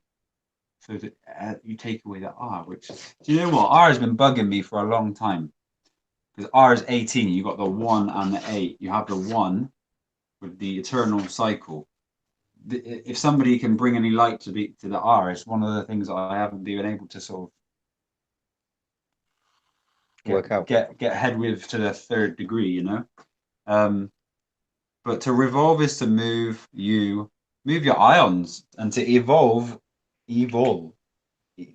Wow, you have evil ions, mate. And love is backwards there, so literally that's trying to tell you need to move subconsciously. This word is trying to tell you that you need to move ions shift, basically. That 12 keeps staring at me. I don't know if you gentlemen knew, but the letter L is almost always the 12th letter in almost all languages. Is and it? If it's not That's the letter L, it makes that same sound. Lambda. L. Beautiful. It has to as well because of the full circle, you know. So that is what you'd call a pure word. It's a pure sound because it sounds the way it looks as well. So that word is not interchangeable. The meaning of that sound is exactly as it sounds. It is what it is. You cannot change it. That spell cannot be changed. What's the word for it in English? You know, when a word is rightfully established, it's What do you mean? As in, like it sticks. Like, it's cemented. Yeah. It's just that's what it is. For example, you got words the same forward as they are backwards, so the spell cannot be changed with these ones. So these ones are true words, and you never really have to worry about these things. That word level. Check this out. Level. Level has Eve in the middle, a V in the middle of E of the 2 E's. Those L's we know are God. L is the Eve is the female, the feminine, the divine feminine, you know. The moon, the the V evening. in the middle is a V. V is 5. 5 is the number of balance, and it's a balanced word. Which is phi, yeah? Which is the phi cycle, yeah? Which is the feminine. Well done. That was beautiful, by the way. That was beautiful. Thanks for joining, mate. But yeah. That's awesome. So have you been doing this yourself, naturally? Yeah, ever since I was a kid, I broke words apart. I was that kid that pulled at the stop sign and was like, "Oh, it's pots. It's pots." So this is going to grow on that one just quickly, yeah? So, you know, this is the first one I ever picked up when I was about 6, was island is land, yeah? But you said stop, yeah? It's pots backwards, yeah? Which potholes, etc., etc. But I said that the S is the sine wave, yeah? Or the left brain, or the sine wave, etc., etc. So the sine wave has reached the top. So it must stop. It must stop. S has reached the top. It has to stop. The sine wave cannot move. So because the sine wave represents movement. Like I've done in my presentations, all the ancient cultures, when you see a snake, the sine wave, the wiggling snake, if there's an 8, it's energy, it's movement, it's energy. So here in this context, S top, the movement is at its top. It cannot go forward. Do not go forward. So it's a subconscious command. Your movement has reached the top. Your sine wave has reached the top. Stop. It's all about energy. Energy. Comes back to energy. Speak. S peak is the peak. Are you saying energy or your inner G? Inner God. Your inner God or your or the movement of God within you. So energy is just the movement of God within you. It's the energy that is your energy. Which is what you're doing, which is brilliant, mate, because it's your soul now. That's your soul bringing forth this. You're growing as a being, you know. Well done, mate. That's brilliant. Brilliant stuff. Where we get another one? Has anybody got any questions you want answered while we're just, because they bring words to light, you know? So bringing it back to the question about evolution, yes, evolution does exist. Of course it does. Only conscious. Of course it does. But we've been lied to about how it works and what it is. So there's physical evolution and there's spiritual evolution or conscious evolution. So consciously, as beings, all beings, they evolve consciously through cycles, right? Just like nature does. There's a winter of consciousness, there's an autumn of consciousness, there's a spring of consciousness, and there's a summer of consciousness, right? Iron Age, Silver Age, Bronze Age, Gold Age. So there is evolution. We evolve consciously. Right now, we all say there's an awakening. We're waking up. We are evolving, right? Some are evolving quicker than others, right? But there is an evolution happening right now, consciously. There is also a physical evolution, but the physical evolution is not a natural one. This is when man comes into play. When we start manipulating DNA, when we start mixing DNA, we evolve, right? And it's not a bad or good thing. It's just a part of reality. In fact, it's good. It should be celebrated. The meaning of life is learn, experience, grow, and move on. We must grow. You can't grow if you're not evolving. You've got to evolve to grow, right? So evolution is both a physical thing and it's a spiritual thing. The spiritual side of evolution is natural. That happens on its own, governed by the celestial bodies, the sun, the moon, the energy, or the inner G within you as well, connecting with the outer G. It's all subconscious. The physical evolution is what we can create, right? So when you and your partner create a human being, a baby, right? That child will not be the same as any child ever created. That being, that physical being, will look different, will look like itself. It's evolved to be what it is. But we've created that in the physical. I hope that answered the question. And evolve backwards means love. Mm-hmm. Beautiful. Yeah. So subconsciously. Yeah. Yeah. So like the word green was spoke of then, yeah, the green is representation, well, let's say the heart chakra, yeah? And the center of the earth, the aurora borealis. So the word green itself has been written forwards, backwards, intertwined, etc., etc. So it's the G reen, the god's reen. You got backwards, you got near G, you're near God, when you're close to the heart chakra. You'll always find the answers when you dig deep enough. I mean, you might be looking at words for months and then go back to it 6 months later and find it, and then you just have that most beautiful feeling. The amazing grace, I call it. So it's amazing. In your words that you've used, you haven't used the word X very much. Obviously. Oh. We don't like things that belong to things. X is just something that was. We used exclamation mark, didn't we? But if someone wants an example, amps is obviously electrical energy again, isn't it? So this word here, we have lamp, which is a light, which is from God's amperage. Amperage, we use amps. I know this has gone from X, by the way. Sorry, man. We've got amperage and what's the other one? Oh, is it ohms? Ohms. So then that's back to Martin's ohm again. And we're back to amperage, as in forms of energy. Can I do the X marks the spot? Please. Oh, well, cool. Yeah.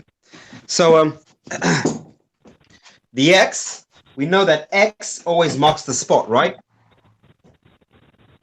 Right? So you always want to be in the X, but you don't want to be out of the X, excluded.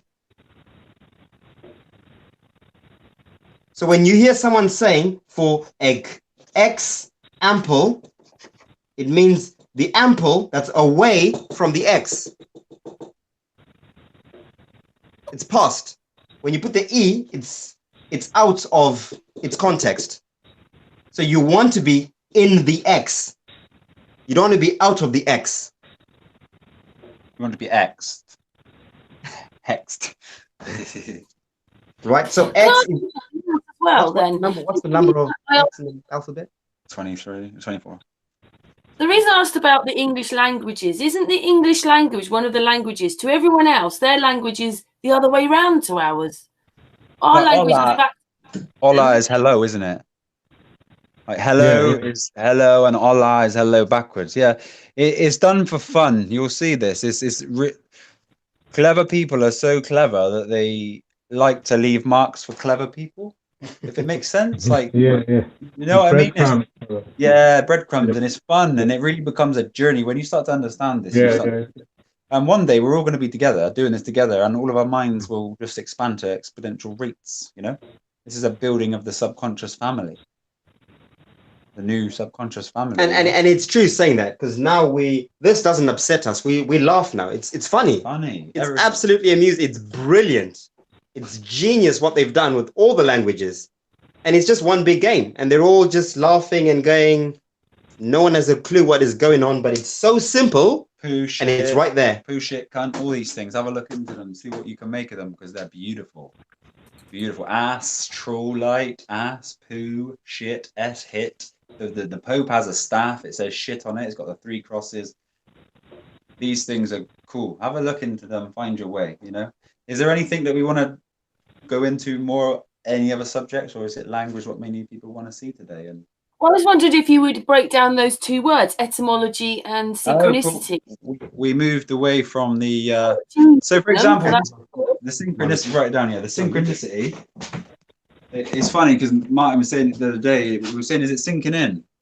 And we say, is it sinking in, thinking is it sinking in, but it's actually sinking in as computer talk. SYNC, it is sinking in. Yes, it's sinking in, yeah?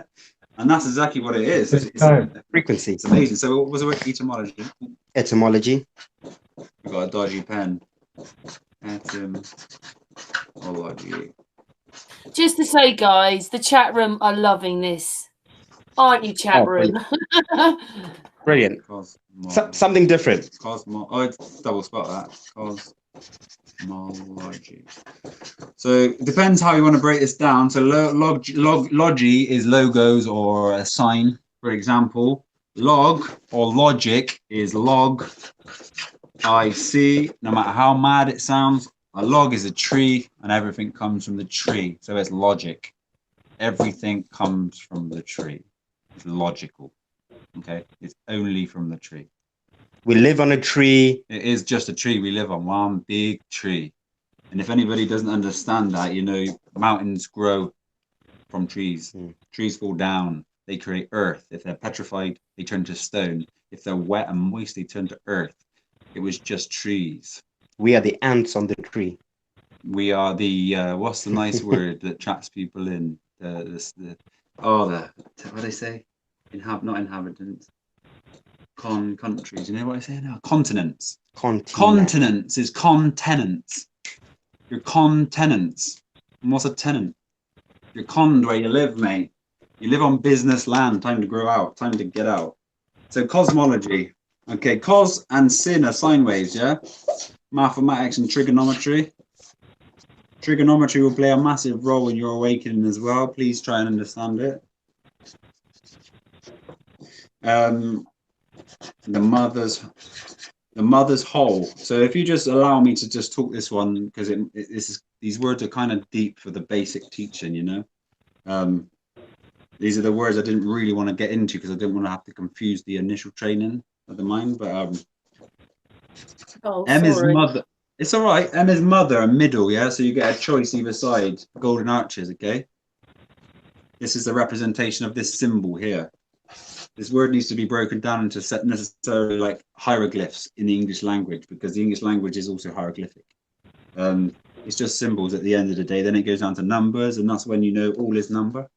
Pythagoras. And the numbers don't lie. The numbers don't lie. You break this down into language, then your numbers, and then numbers is matrix. Because it starts off as words.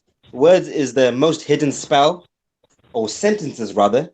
You're sentenced to a sentence. I mean, once you're using sentences, that's it. You're out. And then you break down the sentences into their words, right? And you've got to break down the code. The code behind the words is numbers. Numbers don't lie. So numbers, you cannot cast a bad spell with numbers. 1 + 1 is 2. There's no way of masking that or trying to change it. It is what it is. And then beyond numbers, it's sounds. It's frequency. And even frequency, even worse. Frequency, yeah. And beyond that, it's non-language. It's just energy. Subconscious energy, yeah. So right, etymology. So we'll go back to this. Show this if you can, Michael. Mm-hmm. So E represents A, B, C, D, E. Fifth element, ether. As in E done is the ether den. Okay? E equals 5 ether. Etymology. Ether tie. You got a tie. You're tied to the ether through the mother's void. Signs, logos. Okay, this is almost like a matrix, the word itself. It's like a language matrix. That's what it means to the subconscious. Ether tie. Okay, M is the middle, the mother. The O represents the void or the hole. The crater at the center. The black hole. The creator. The creator of Tauruses, crater, the void, the dielectricity. It's just magnetism. But yeah, so the ether is tied to the mother's void signs. So the signs of the mother's void are tied in the ether. So basically, this is telling you the Akashic records, mate. Etymology is the place. Akashic records is the place for etymology. I've never done that word before, but I've just seen it then. So that's got what it's saying. Well, G's for God. If you're breaking that down, but I'm just breaking this down easier for people. So logos is signs. Logos, astrology is the signs. You know, so you're basically God, mother, God, whole, but a sine wave. You just get too deep into this for teaching right now. But yeah, I think leaving this will allow people to work this out.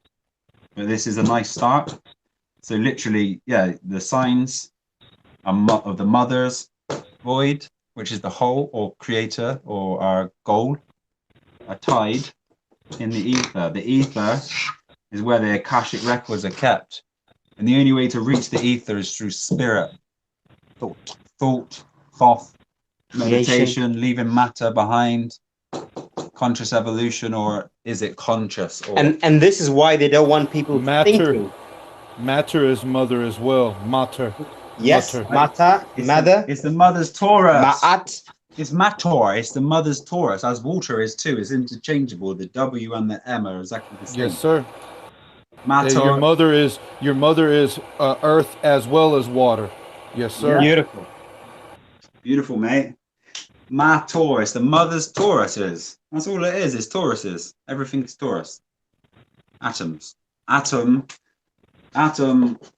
is mother backwards in Sanskrit. Mata. Atoms are Tauruses, really. Mm-hmm. If everybody's aware of Back to energy. Back to energy again. Good stuff, mate. Any other words? It was cosmology, yeah? Do you still want that one then? Go on, please, if you don't mind. Cosmology, is joining, yeah? The S represents a sine wave. So it'll be joining the sine wave with the mother's void signs. The signs of the mother's void, you have to join the sine wave. The cosmology. Wow. So the mother's sine wave is totally separate to the illusory sine wave. The sine wave that we have with the mother is subconscious, okay?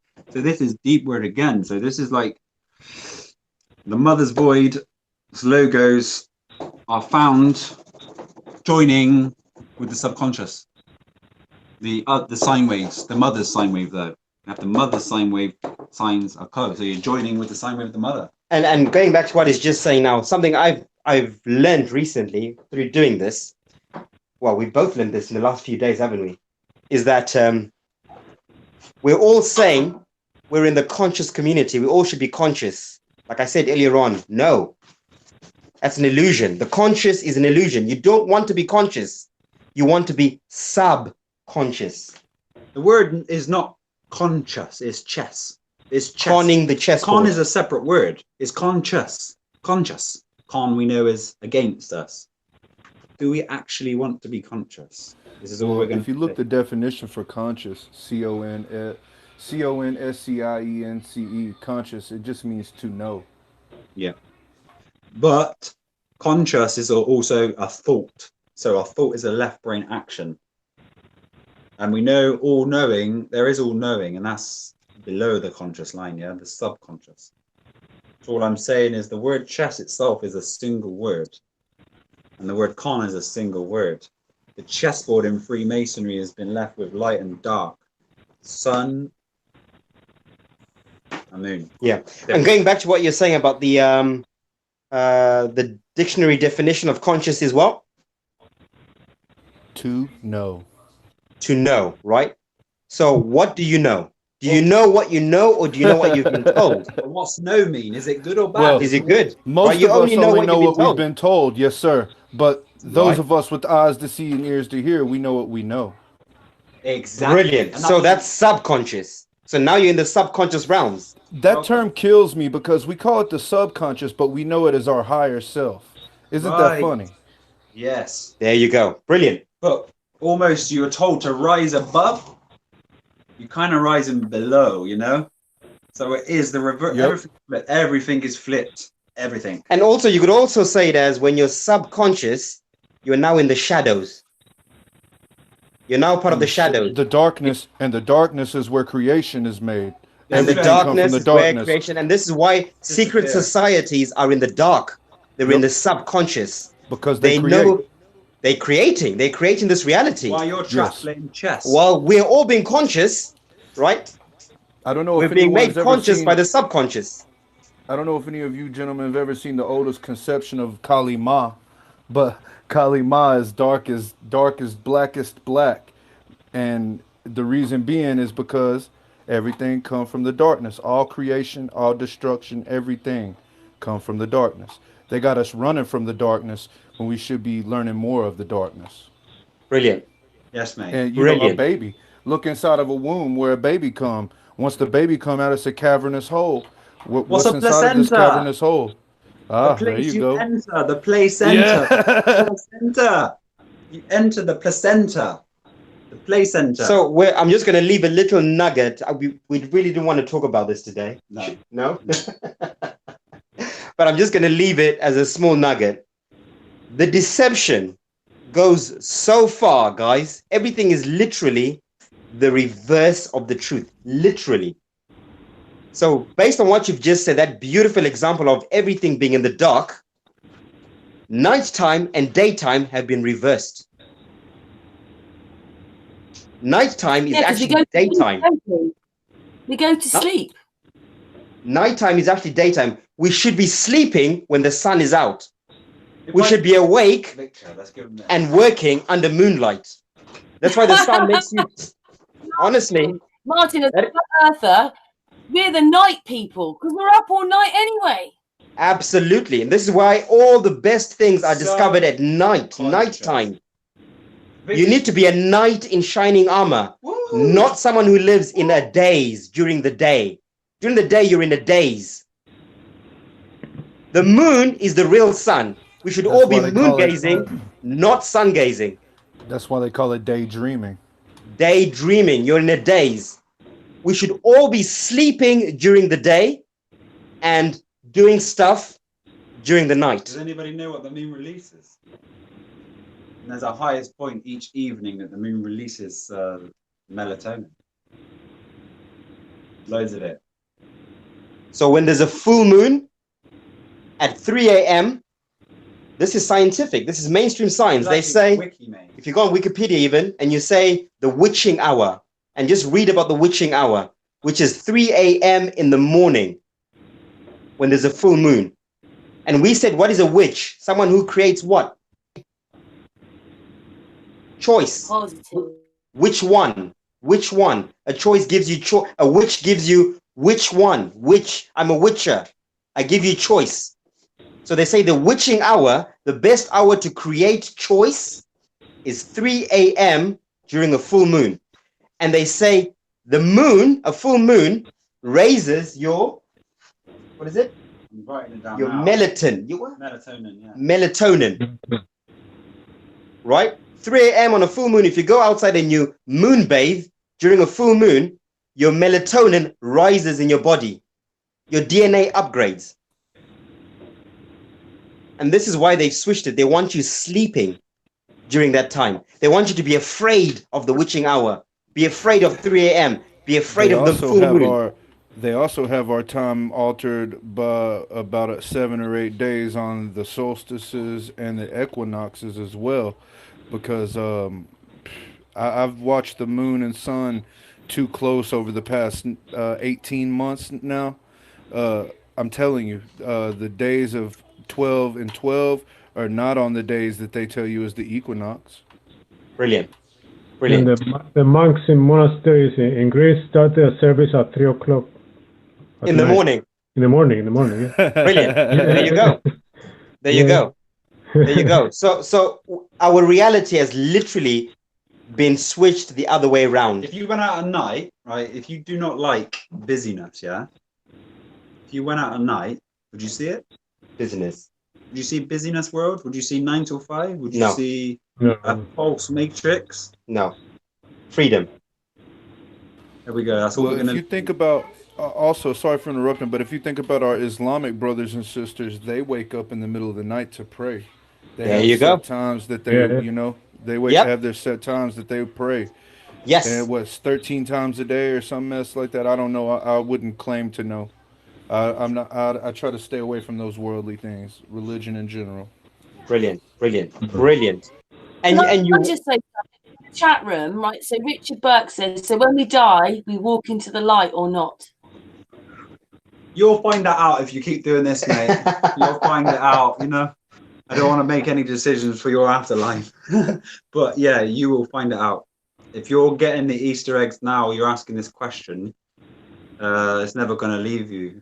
Just find it honest. The answer is you will go where your soul tells you to go. What's ready at your time. Ready at your time. But what I would say, I would put an asterisk on that and say, personally, I wouldn't go into the light. I would go into the void. Because the void is where creation is, where the placenta is. The place you enter is always in the dark. Once you're in the light, you don't want the light. Because the light is a false consciousness. It's a consciousness. It brings you back again. It's a construct. Yeah. It's a false manifestation. And you see it in the movies, the Twilight Saga, the Twilight Zone, the vampires, right? Are you a vampire or are you a monster? Are you a werewolf? The monsters and the zombies are during the day. The vampires are during the night. The vampires have superpowers. The vampires are super strong, super fast, right? And then they put the blood in there to scare people. Oh, but they will suck your blood. But they're telling you a truth. You want to be a vampire, not a wolf or a monster or a zombie, because zombies come out during the day. They're in the days. Islam. So basically, I have a question for you. I have a question from the chat room. Brian asked what gravity has in it. What gravity? I think he means what does it actually? What does the word actually mean? So G is God, Ra is the sun, V itself represents pi or feminine. We'll find out the word as we go because I've never done this. Feminine. So gravity. Yeah, it's not usually the word that you pick nowadays, but yeah, carry on. So literally, it is a subconscious tie. Yeah. We're all aware of I now because we've had it quite a few times. It's a subconscious tie for the God, the sun, and the feminine. Wow. Wow. So it means something different then. This is the masculine, Ra the sun, yeah, Egyptian. V is the feminine, the moon. G is the center hole, God's program, God G, yeah? The Trinity, subconsciously tied, you believe, in gravity. So basically, they've tried to put as much of God coding in the word gravity. So when you see it subconsciously, what you're seeing is God. Wrong. Type. You're seeing God. That's the spell you're seeing. So you've got the masculine God, you've got the feminine God, you've got the masculine whole God, the G God, tied together. They put all the gods in that word gravity. That's why it's such a strong word. When people hear it, they go, but gravity. They might as well be saying, but God. It's God. How can you say God doesn't exist? That is the programming, subconscious. So if we took off that, that's It's also gravity, gentlemen. It's also gravity. And they have us, it's also gravity. It's gravity. And they have us living in a system where we have to die. We are subconsciously, we kill ourselves from the moment we're born, not even knowing it. You know what I mean? Like, and that's because we live in a gravity-driven society. A grave. Yeah. Yeah, that's why I say what I said. Gravity. Do you know what they're saying then? You know, like NASA. Do they know what words they're really saying then? No, I don't think so. I think. Oh, you better know they do. That's why they put things like a lot of some large rocks just hit Uranus not too long ago. Like they know what they're doing. They know exactly what they're doing. I think the average man at NASA probably doesn't know, but the guy who's putting out these bulletins and telling the people working at NASA what to say, they know. The master occultists, the occult. That's a good word. Occult. So the O cult,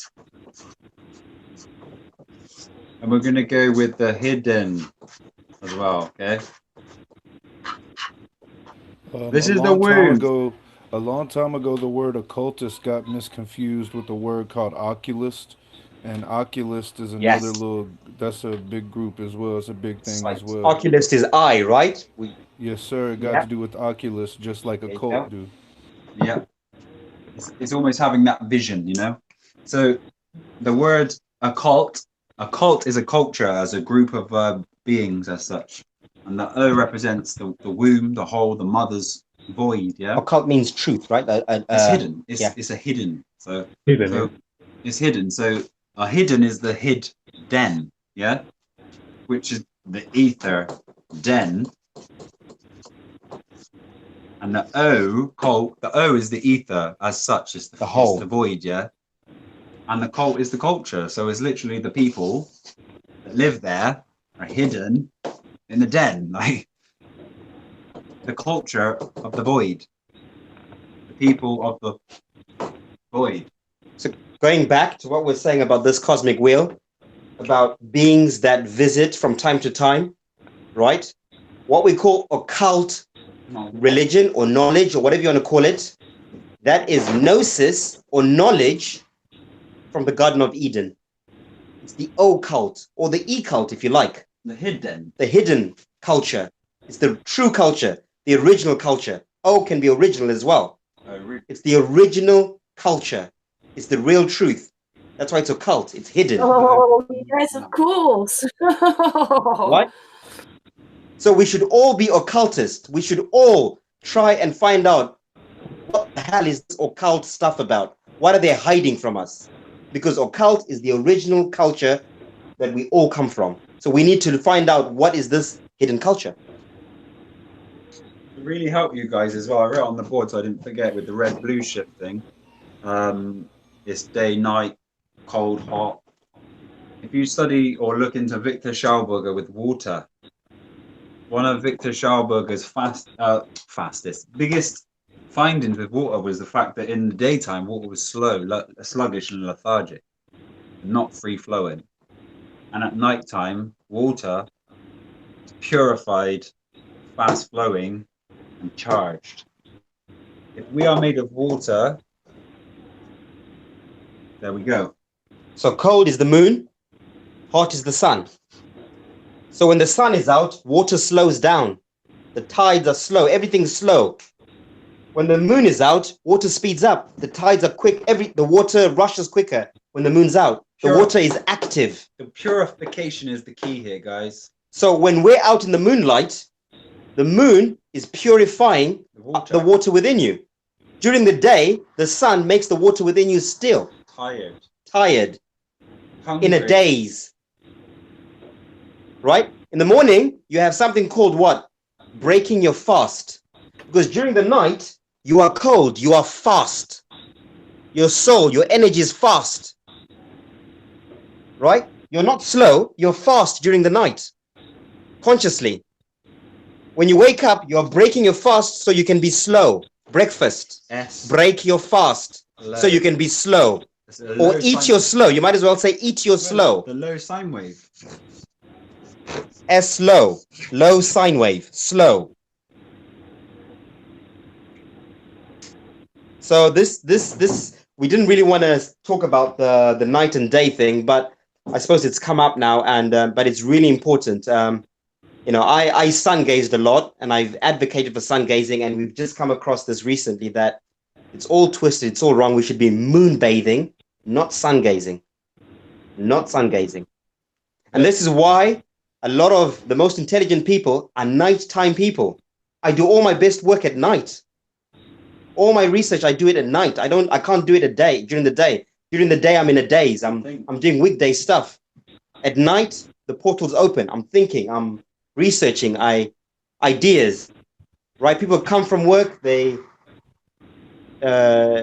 they talk with their partners, they bring up ideas.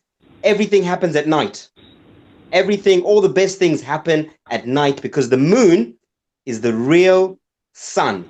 Moon star. Moon star. Yeah. Not a monster, but a moon star.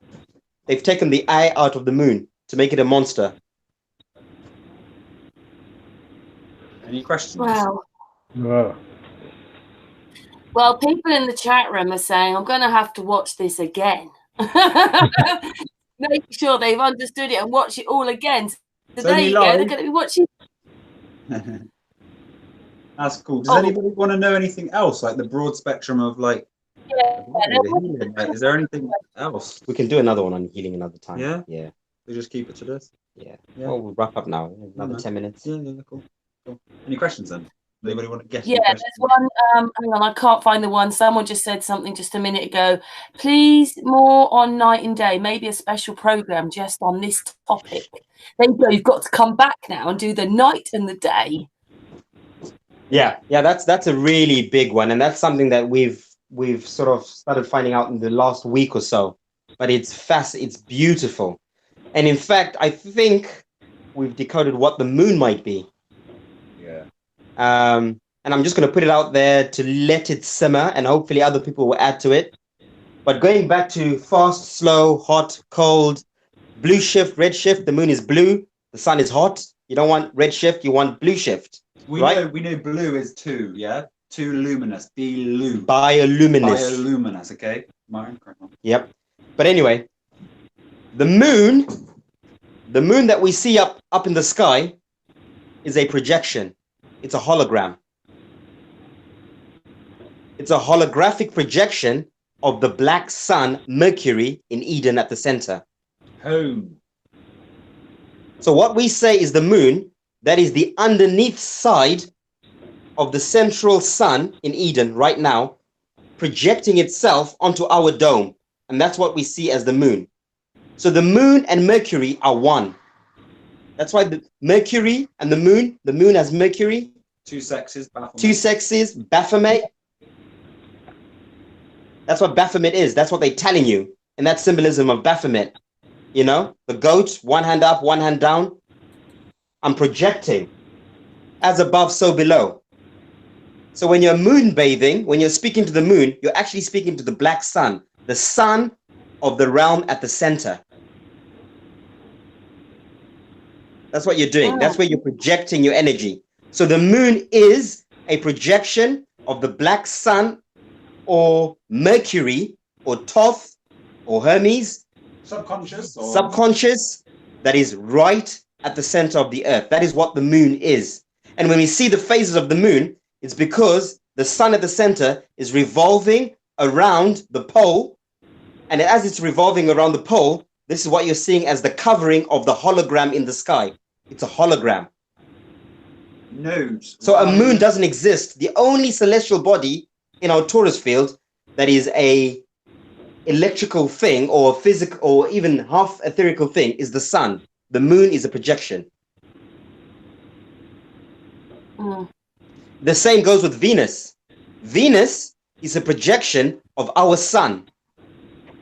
Our sun that goes around our torus field projects its other side to the dome on the outside, and that's why it looks like it's in water, because you see it as it's a reflection. But it's electromagnetism. And this is why you always see Venus next to the sun.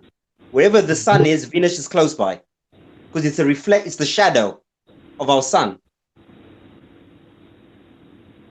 So but Venus, isn't Venus the one that goes in phases? It actually has phases. Just like our moon. Just like our moon, because it's a hologram, just like our moon.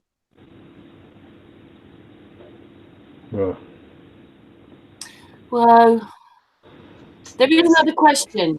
Barris wants to know, please ask about dreams, reality, and the reversal of it, subconscious, conscious. What was the first bit? Sorry, again? Sorry, did I say it a bit fast? Barris asked, please ask about dreams, reality, and the reverse conscious. Dreams. Wonder who Dr. Dre was. Or R.E.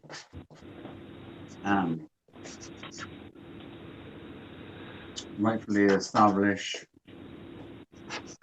A.M. or am. What do we say when we say A.M.? A.M. is morning. Morning, yeah. Form to rightfully establish your A.M. Your mind. Your alpha mind. Wow. Alpha. A represents alpha, the beginning. A longitudinal, latitudinal wave is A and Z. The alphabet is between everything. It's just the energy waves. So anyway, dream. Was it just the word dream? Yeah. Like what are dreams, basically? What a dream. What a dream. Dreams are subconscious. Subconscious thought processes you can't figure out. So they're almost prompting you. They're allowing you, depending on how well connected you are to the subconscious dream world, to be how you decipher your dreams. Your dreams are the higher realm. A sleep is astral leap. You're having an astral leap into the realms of the higher thought. But most people forget their dreams. Most people don't know how to lucid dream, sleep, meditate. Sleep is just meditation. If you can go into a rightful form of sleep, then you'll never forget your dreams, and you can just learn all night. And remember what we said about nighttime being the time we should be awake. We should be awake during the night.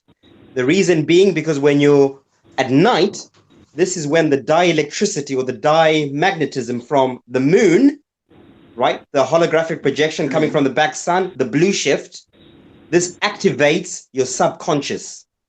The moon is the dark. It's the subconscious. It's the hidden in the night, right? So this is why during the day, they fill you with programs. They fill you with programs. And in the night, when you're sleeping, when you're astral leaping, you are manifesting the programs they put in you during the day. Can I ask you something then? I thought that sunlight was good for you. So did we. So did we. No. No, I'm not going to say it's not good for you. Okay. It's a split duality It's a split duality. I'll put it this way. It's a choice. For those who've seen my videos where I've said there are 3 types of souls: positives, neutrals, and negatives. Right? There are positive souls, there are neutral souls, there are negative souls. The negative souls are the bad souls being drawn outwards. They want to go out, away from the center. Right? The neutral souls are up for the taking. They're in between. They're neither hot nor cold. They're neither sun nor moon. They're in between. The negatives are sun. They are the sun worshippers. They want to go outwards. This is why a lot of the religions are based on the sun. Right? It's always the sun. Christianity, Buddhism, all of the religions are based on the sun. Even this modern religion of consciousness, we're all saying we're in the conscious community. We're all telling everyone to go sun gaze. We're still worshiping the sun. It's still sun worship. So if you're a negative, and even if you're a neutral and you're staying in this realm, the sun is good. Sun gaze. Do that, because that is the reality at the moment in this realm. If you're a positive and you want to move on to the next realm, right? You need to be moon bathing. The moon is where you should be. You should be drawn to the blue, to the moon, to the blue moon, not to the red sun. Because the blue moon, like we said, is a holographic projection of the black sun or Mercury at the center. So you need to be speaking to the moon, Mother Moon, and saying to her, I want to return home. Show me the way. Open my subconscious. Guide me. And be virtuous. And be virtuous as you're doing it. Because if you're not virtuous, it's pointless. You're wasting your time. Nothing.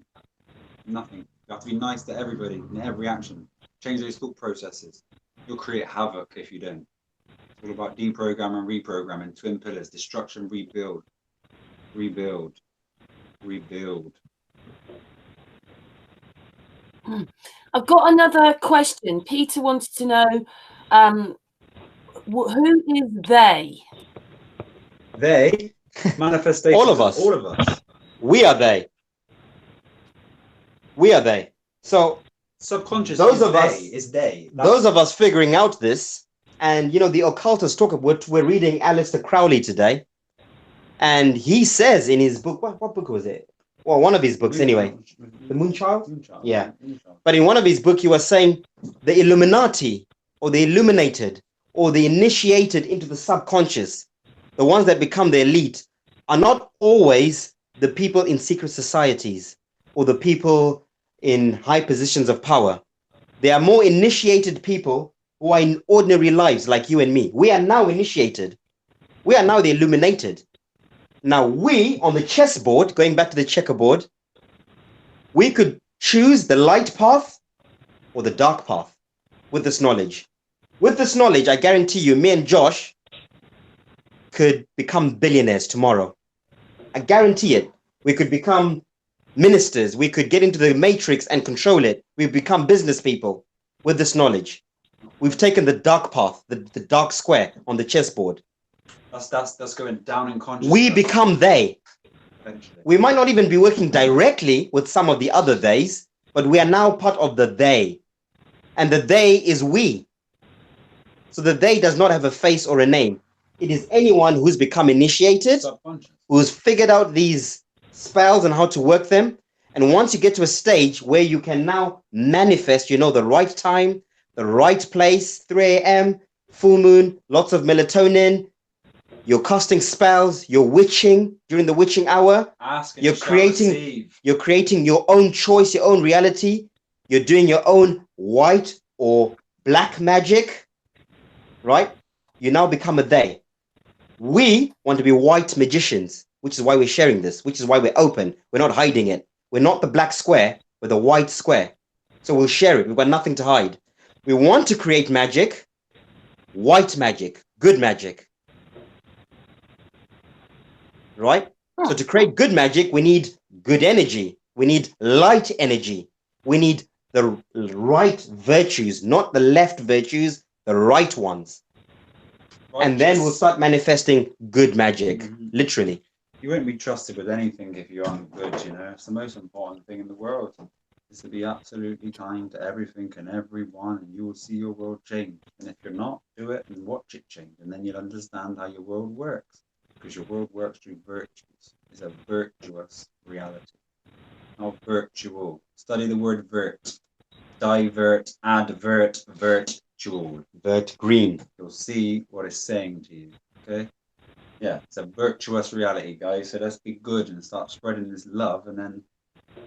And going back full circle, it starts with you. Your virtues start with what you put in your mouth and what comes out of your mouth. Is this good? If you're putting poison in your mouth, nothing pure is going to come out subconsciously. If you're eating dead flesh, don't expect light energy to come out of your spells. It doesn't work because you've got negative energy within you. Everything is energy. Your thoughts are not your thoughts until this, ready? Is this food good for me? Is it going to serve me any purpose? Do I know what's in this food? Did I make it myself? Is it grown from the ground? Is it natural? Is it safe? Is it going to give me progression or regression? If these questions aren't being asked, then these are the first steps. First steps to upgrade. First steps. And until you do that, I promise you, you will not get any. Yeah, forget about trying to manifest anything. I've got another question for you because I know that you want to finish soon. But Baris again says, can you ask about the Quran?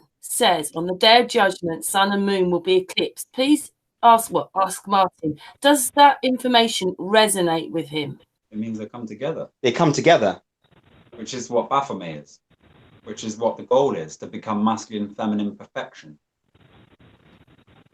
There's no this twilight, it's entwined light. Yeah, so we've got to make that clear because it gets confusing. So going back to the rounds that we have, that's a really good question. And again, I really don't want to answer that because it's really advanced and most people it will just go over. But anyway, I'll attempt. In the center, in Eden, where the Aryans are, where the Ariana are, they are in a fifth dimension. They're in a higher dimension than we are. They're in the ether den. Okay? So everything there is etheric. The beings there are not completely physical like us. They don't see physicality in the same way that we do in this reality. Spirals. Yeah, they're spirals. They're half spirit, half flesh. The beings there. Choice. So, having said that, sex does not exist in Eden. There is no male or female in Eden. The X again. There is only positive or negative polarity. There's only polarity. Everything is seen as energy, not as a sex. A sex is a very dense form of understanding. For instance, the beings in Eden, just like the sun, are androgynous. In Eden, that is the code for that realm. They are androgynous. The beings in Eden do not create the energy of love through love making the way that we do. Over here, you have to have sex to create that energy of love. We must have sex. The two physical bodies of a male and female must come together, right? That's the natural order in this realm for creation to happen. In Eden, it is not, sex does not happen that way. Sex happens as a transference of energy. If you're dancing with someone in Eden and you're creating torus fields, which is where dancing comes in, waltzes, torus fields, dancing, you're creating a vortex energy. You're creating energy.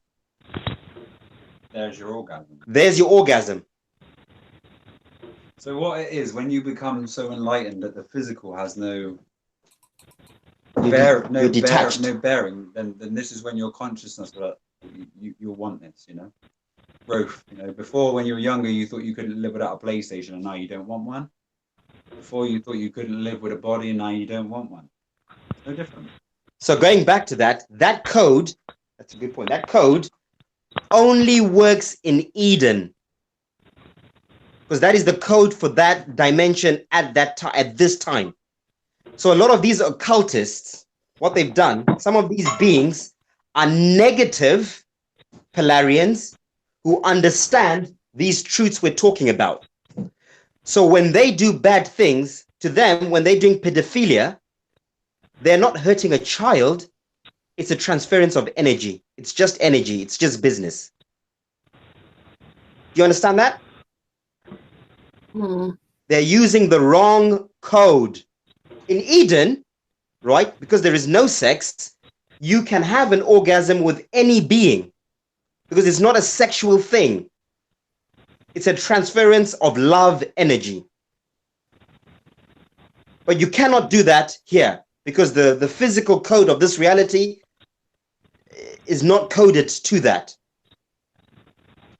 The laws of nature in this reality are not coded to that. So these beings doing this, they're using the wrong code. They're using it in the right context, no, in the wrong context, but they have the right idea that it's all energy. So they've inverted and manipulated natural laws, the virtues. I hope that makes sense. I'm not advocating for please don't go away and say Martin said pedophilia is all right. I did not say that.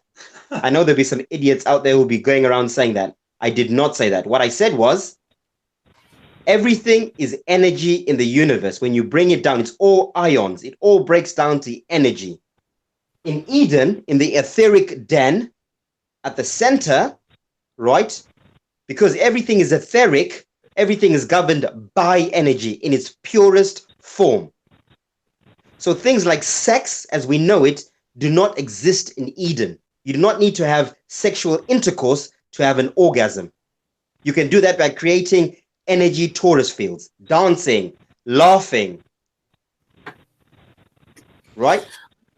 I've got a couple. Ninja Man wants to know, how do you know all this?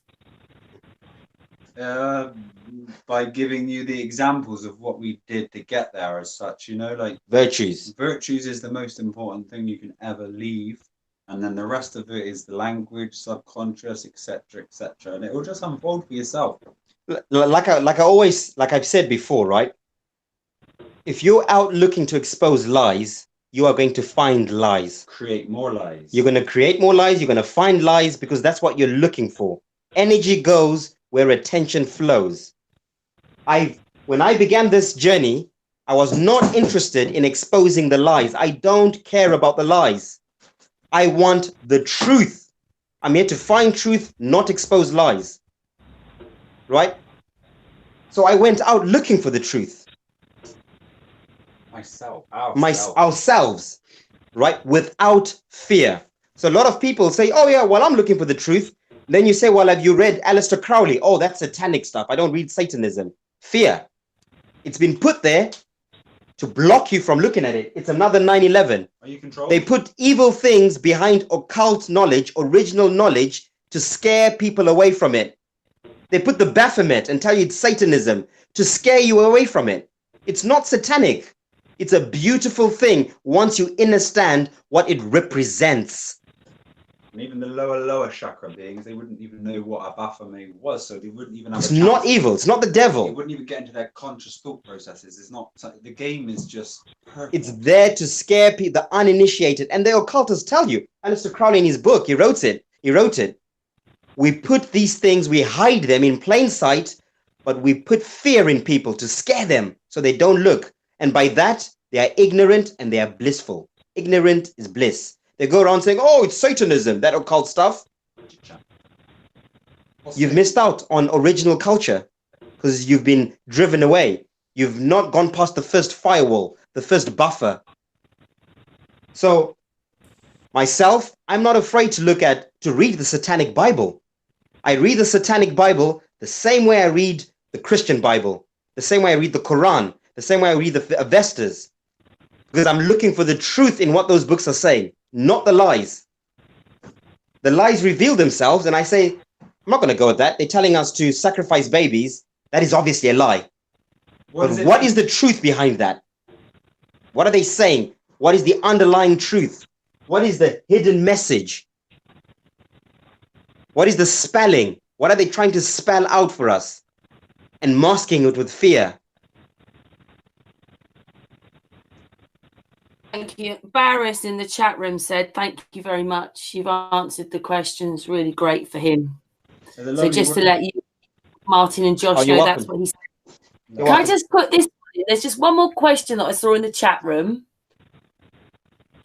Asked, can you guys touch on ejaculation? Child sacrifice. We just spoke about it. Child sacrifice. That's what it is. So, yeah. So ejaculation itself is not a bad thing, right? So there's a lot of people in the conscious community saying, oh, if you masturbate, you're doing this, you're doing that, you're killing yourself. So yes, there is truth in it. But remember, we're all here to experience, learn, and grow. That's what we're here to do. There is no right or wrong. Follow your heart. Know thyself. Trouble is, if you're stuck doing it, then you're stuck in the material realm. But if you want to ascend yourself, if you want to become subconscious, if you want to become a magician, if you want to become a witch, right? If you want to become someone in control of your reality, if you want to leave the matrix, you must protect your energy life force. Your orgasm is the highest form of energy that exists. It's creation, right? So when we ejaculate, when we have an orgasm and it's wasted on pornography or on meaningless sex, you are literally getting rid of your magic. That magic could be used to make literal magic. Like, I want an apple in my hand. If you have enough energy within you, you can manifest that. The gnosis. But if your life force is out of you, you cannot do that. That orgasmic energy is life force. It's your ions in your body. You must learn to harness it, build it up in your body. And as the astral light comes from the north, 2020, as we raise in consciousness, as Mother Earth begins to wake us up, those who have that life force within them, I promise you, you'll begin to unlock real superhuman powers. We will. We will. And I mean like Marvel type of real superhuman powers. But you can't do that if your energy life force is being wasted on ejaculation. It must be, or you're unvirtuous. And see, this comes into play with the virtues, because there's thought processes have gone today. Temperance, humility. So abstinence is one of them. If you're not abstaining and you're not aware and you're gluttonous within anything you're doing, then your left brain's taken over and you're no longer with the right. So as long as you have full awareness of what you're doing, there's no gluttony, there's no greed. You're not, what's the word? You're not attached to that repetition of masturbation. You're being drawn to the left brain if you are. You kind of see what I'm trying to say. I'm trying to not get too difficult here. But yeah, it's a left brain action, and you wouldn't want to be doing it if you were etherical and searching for like the truth and magic, etc., etc., etc. So just be careful that it doesn't pull you back into the other world. If you want, if that is your journey, if you want to try to be the other side, you must try to resist temptation. And the flip side of that is there is no right or wrong. So if you want to do that, you do that, but you need to know the consequences of what you're doing. You're wasting your energy life force. But there's nothing wrong with doing that. That's your experience. If you want to experience that, do it and enjoy it. Do as thy will. Know thyself. We're all here to experience, learn, grow, move on. Those of us moving on, if you want to move on, we need to start. I'm not saying it's easy. We need to start harnessing and protecting our energy. Physically, mentally, emotionally, protect your energy. Learn to build it up within you. Learn to channel it into the right things, and good things are going to come. Positivity creates possibility. There's a nice word here, guys, for everybody. I just wanted to show everybody the imagination, or imagine.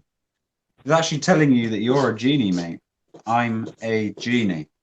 I'm a genie, and the imagination will create. But unfortunately, the imagination has reached its limits for most beings on this earth, and it's created a spill paradigm. Yeah, boxes. They don't even have that, though, do they? No. They don't realise it. Yeah, you're told to be educated, right? So you need to educate yourself. Don't have an imagination. Don't imagine, because imagining is bad. Don't have your head in the clouds. Children have your head in a book. Children do that. Because book is programming. But children naturally do that. You know, I've got 2 young kids. You see them daydreaming. You see them imagining things. They are being creative. They're using their creative force mentally. And then we as parents, we beat it out of our children. Make them sleep. Read a book. Get your head out of the clouds. Programming. That's Lamborghini, yeah. Lamborghini is spelled lamb or genie. Lamb or genie. Lamb or genie. Awesome. I reckon we should end it here, though. I think so. Is there any roundup questions anybody would like to ask before we go? Kosta, do you have any questions? So, Kosta? yes, I'm here. Wow, it's been amazing. We have to continue. It's like a school here. We're learning a lot. That Glastonbury tour on your picture, yeah? Yeah, good one, yeah. Glastonbury tour and the sun above Chumagna Lake. Okay. The tour is a representation of the center realm, isn't it? It's the Taurus again, the Glastonbury Taurus. Taurus, yeah, Taurus fields. Yeah, they tell Glastonbury was the center of the world, but it's just another representation. And if you look at Glastonbury, you'll find out it's actually twin town with Ethiopia, the other motherland, you know? They're all conjoined, there's all tricks everywhere. Yeah.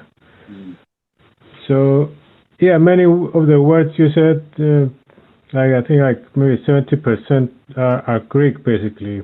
set into English. Wow. So the ones I noticed was the ones with the G letters in them, because we don't have G in Greek. So the G is a completely English letter. Okay. So okay, I don't know exactly where it comes from. I'm not such a scholar. I don't think I'm any. It might possibly just be a representation, a symbol, a hieroglyph added in. We used to have, how many letters in alphabet? Was it 25, 24? Oh, yeah. 24, yeah. But going back to what you're saying, you don't have a G in your alphabet, but no, yeah. I'm guessing you've got a word that sounds like G. G. G? G it would be an N, T, and a Z. Three not vowels. What's the opposite? Vowels and consonants. Consonants, yes. Could be three consonants together to make the G sound. Right. So it's the Trinity, right? And the Trinity, yeah. So it comes back to the same thing. So J in Greek is the same as G in English. It's not phonetically written the same, but the sound means the same thing. Yeah, the sound is the same. Yeah, you have to put and three. Also found the Trinity within the G, so you know it's the G again. If you know what I'm saying, there's the Trinity in your language or Greek. You got the G represents the God here. You know the Trinity here as well. The G, the feminine and the masculine. Yeah, so the G also, if you have the lowercase G, is like a tie. It ties together. Yeah. Mm-hmm. Yes. You turn it like ties. So the G like in GJ.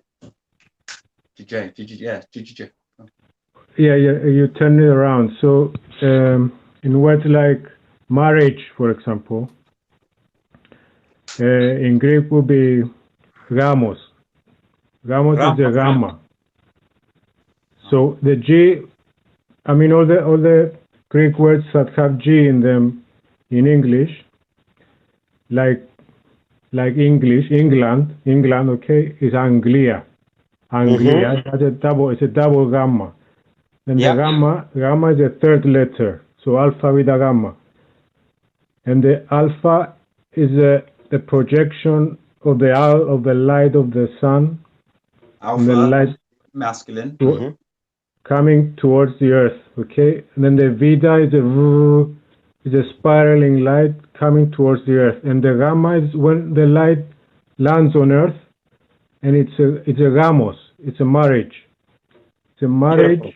Holy matrimony. True. Holy matrimony. There you go. Holy matrimony. That's true. The mother's tron is the electronic field. It's the know my mother's tron. Holy matrimony. It's a holy matrimony. That's where it is a ram. Wow. That's beautiful, Kosta. Beautiful. Yeah. I'm into this. The G is, for me, is a beautiful letter, and all the sounds. Basically, you have acquired genius. Sound-wise, English is a good vibrational sound. Yep. Of the language. Yes. Because you use poetry, rhyming. Rhyming, yes, you have a good sound, because Greek, what they speak now, in Greece, it's not so good. It lost its original ancient form. It's been perverted from the ages, especially from the time in 1800s around there. Had a lot of influence from the French. I guess the French occultists or English as well. They wanted to break down the language. I mean, it's serious stuff we're talking about. It's not just the knowledge goes deep, and they wanted to break down. So the Greek people now cannot say English, for example. Yeah, okay? French. Yeah, that's French. Right, yeah. That's a good point, Kosta. French was the first breakaway language from the original languages. That makes sense. So the original languages like Greek, Hebrew, Latin, right? French was the first one that broke that code, right? And all the other languages that come out of French. English is out of French. All the other languages. So you're right. Spanish. That's why Lundi, Mardi, Mercredi. It's all the planets. Yeah. Lundi, moon, Tuesday, yeah. Lunar. Mars, Yeah. Mars, Tuesday, Mercury. And the moon, yeah, and the moon in Greek has a couple of names, maybe 3 names, Fengari and Selene. Fengari is like it means illumination. Cool. And Selene has to do with Celas, it's the northern lights. Celestial. Wow. Yeah, the northern lights. So it means from Mount Meru, from Shambhala, is Mercury, like you said before. Brilliant. The projection of Mercury. Brilliant. Yes, excellent. Well done, mate. Beautiful. Well done. So I think we have to do another one of this hangout. It was amazing. It's a lot to say. Yeah, I'm sure we will. I'm sure we will. Really enjoy it, guys. Thanks a lot. It's been lovely speaking No, to yeah, you, it has. man. I've really enjoyed the way that you've been breaking the words down, because sometimes this stuff gets so complicated, but you didn't make it complicated. You made it for everyone to understand. So very much appreciate that, Martin and Josh. Yeah, I'm sorry as well. We didn't really have anything pre-planned, and there's so many words that I have, but they just weren't brought with us. So it was all off the top, and they were buried deep. So apologies if it was kind of a bit skippy in the head, like a broken record, you know. The chat room have loved it, and people have been asking Josh if you've got a channel. Only the ether. Ether. Only the ether. You can meet me there any night. Just work hard at all this and you'll see me there. Oh, I really hope that you'll come back to Sun and Moon though, and do maybe the Sun and the Moon one. Yeah. Well, what we're gonna do is we're thinking of opening another YouTube channel that's not together. That's going to be for the initiators, for the people who want a bit more depth. I can't teach a lot of this stuff on my Flat Earth channel because I'm trying to appeal to as many people as I can. It's more based on trying to wake people up with conscious knowledge. This is now subconscious. This is now, it's above that. It's beyond that. It's below, but above. Yeah. So we're going to open a channel that is going to be more based on this occult knowledge. It's going to be very deep. We're going to be talking about magic. We're going to be experimenting with magic, showing people as things develop. We're going to be talking about food, showing how food transforms us, detox, getting ready for 2020. It'll be a channel dedicated to that myself and Josh will do. Yeah. And if anybody's interested in and starts the idea of this, I mean, me and Martin have had the conversation that pre 2020 next year, possibly if there's enough interest, 2020 vision extraction from the Matrix ceremony, we'll try and hire out a big arena, and if we can get enough people interested, then we'll have like a 5-6 hour talk there and try and go through beginning to end before the date, to allow everybody to raise vibrations if they're resonating at the same frequency as us. Yep. If people are interested. So yeah, lots going on. Let us know. Can I just say, Teresa put Marty Moon, Martin, and then Chilster said great viewing. Mark says it was fine, Josh, but we want more, pal. Thank you. Sidney says, can you talk about the Akashite field next time? Sorry if No, maybe. No, we'll leave that. But I want to leave everybody. I think we'll leave that for next time because the Akashic Records. Next time. Gumshoe says awesome. Midnight Gardener says top stuff. I'm just going through some of the messages that are being put into the room. Cosmic Cat says thank you. CD says great presentation. Amanda says I'm definitely need to watch this again. All the comments are 100% positive. Brilliant. Right. Excellent. Quick word here for everybody to go on the illusions, okay? Everybody has them at the moment.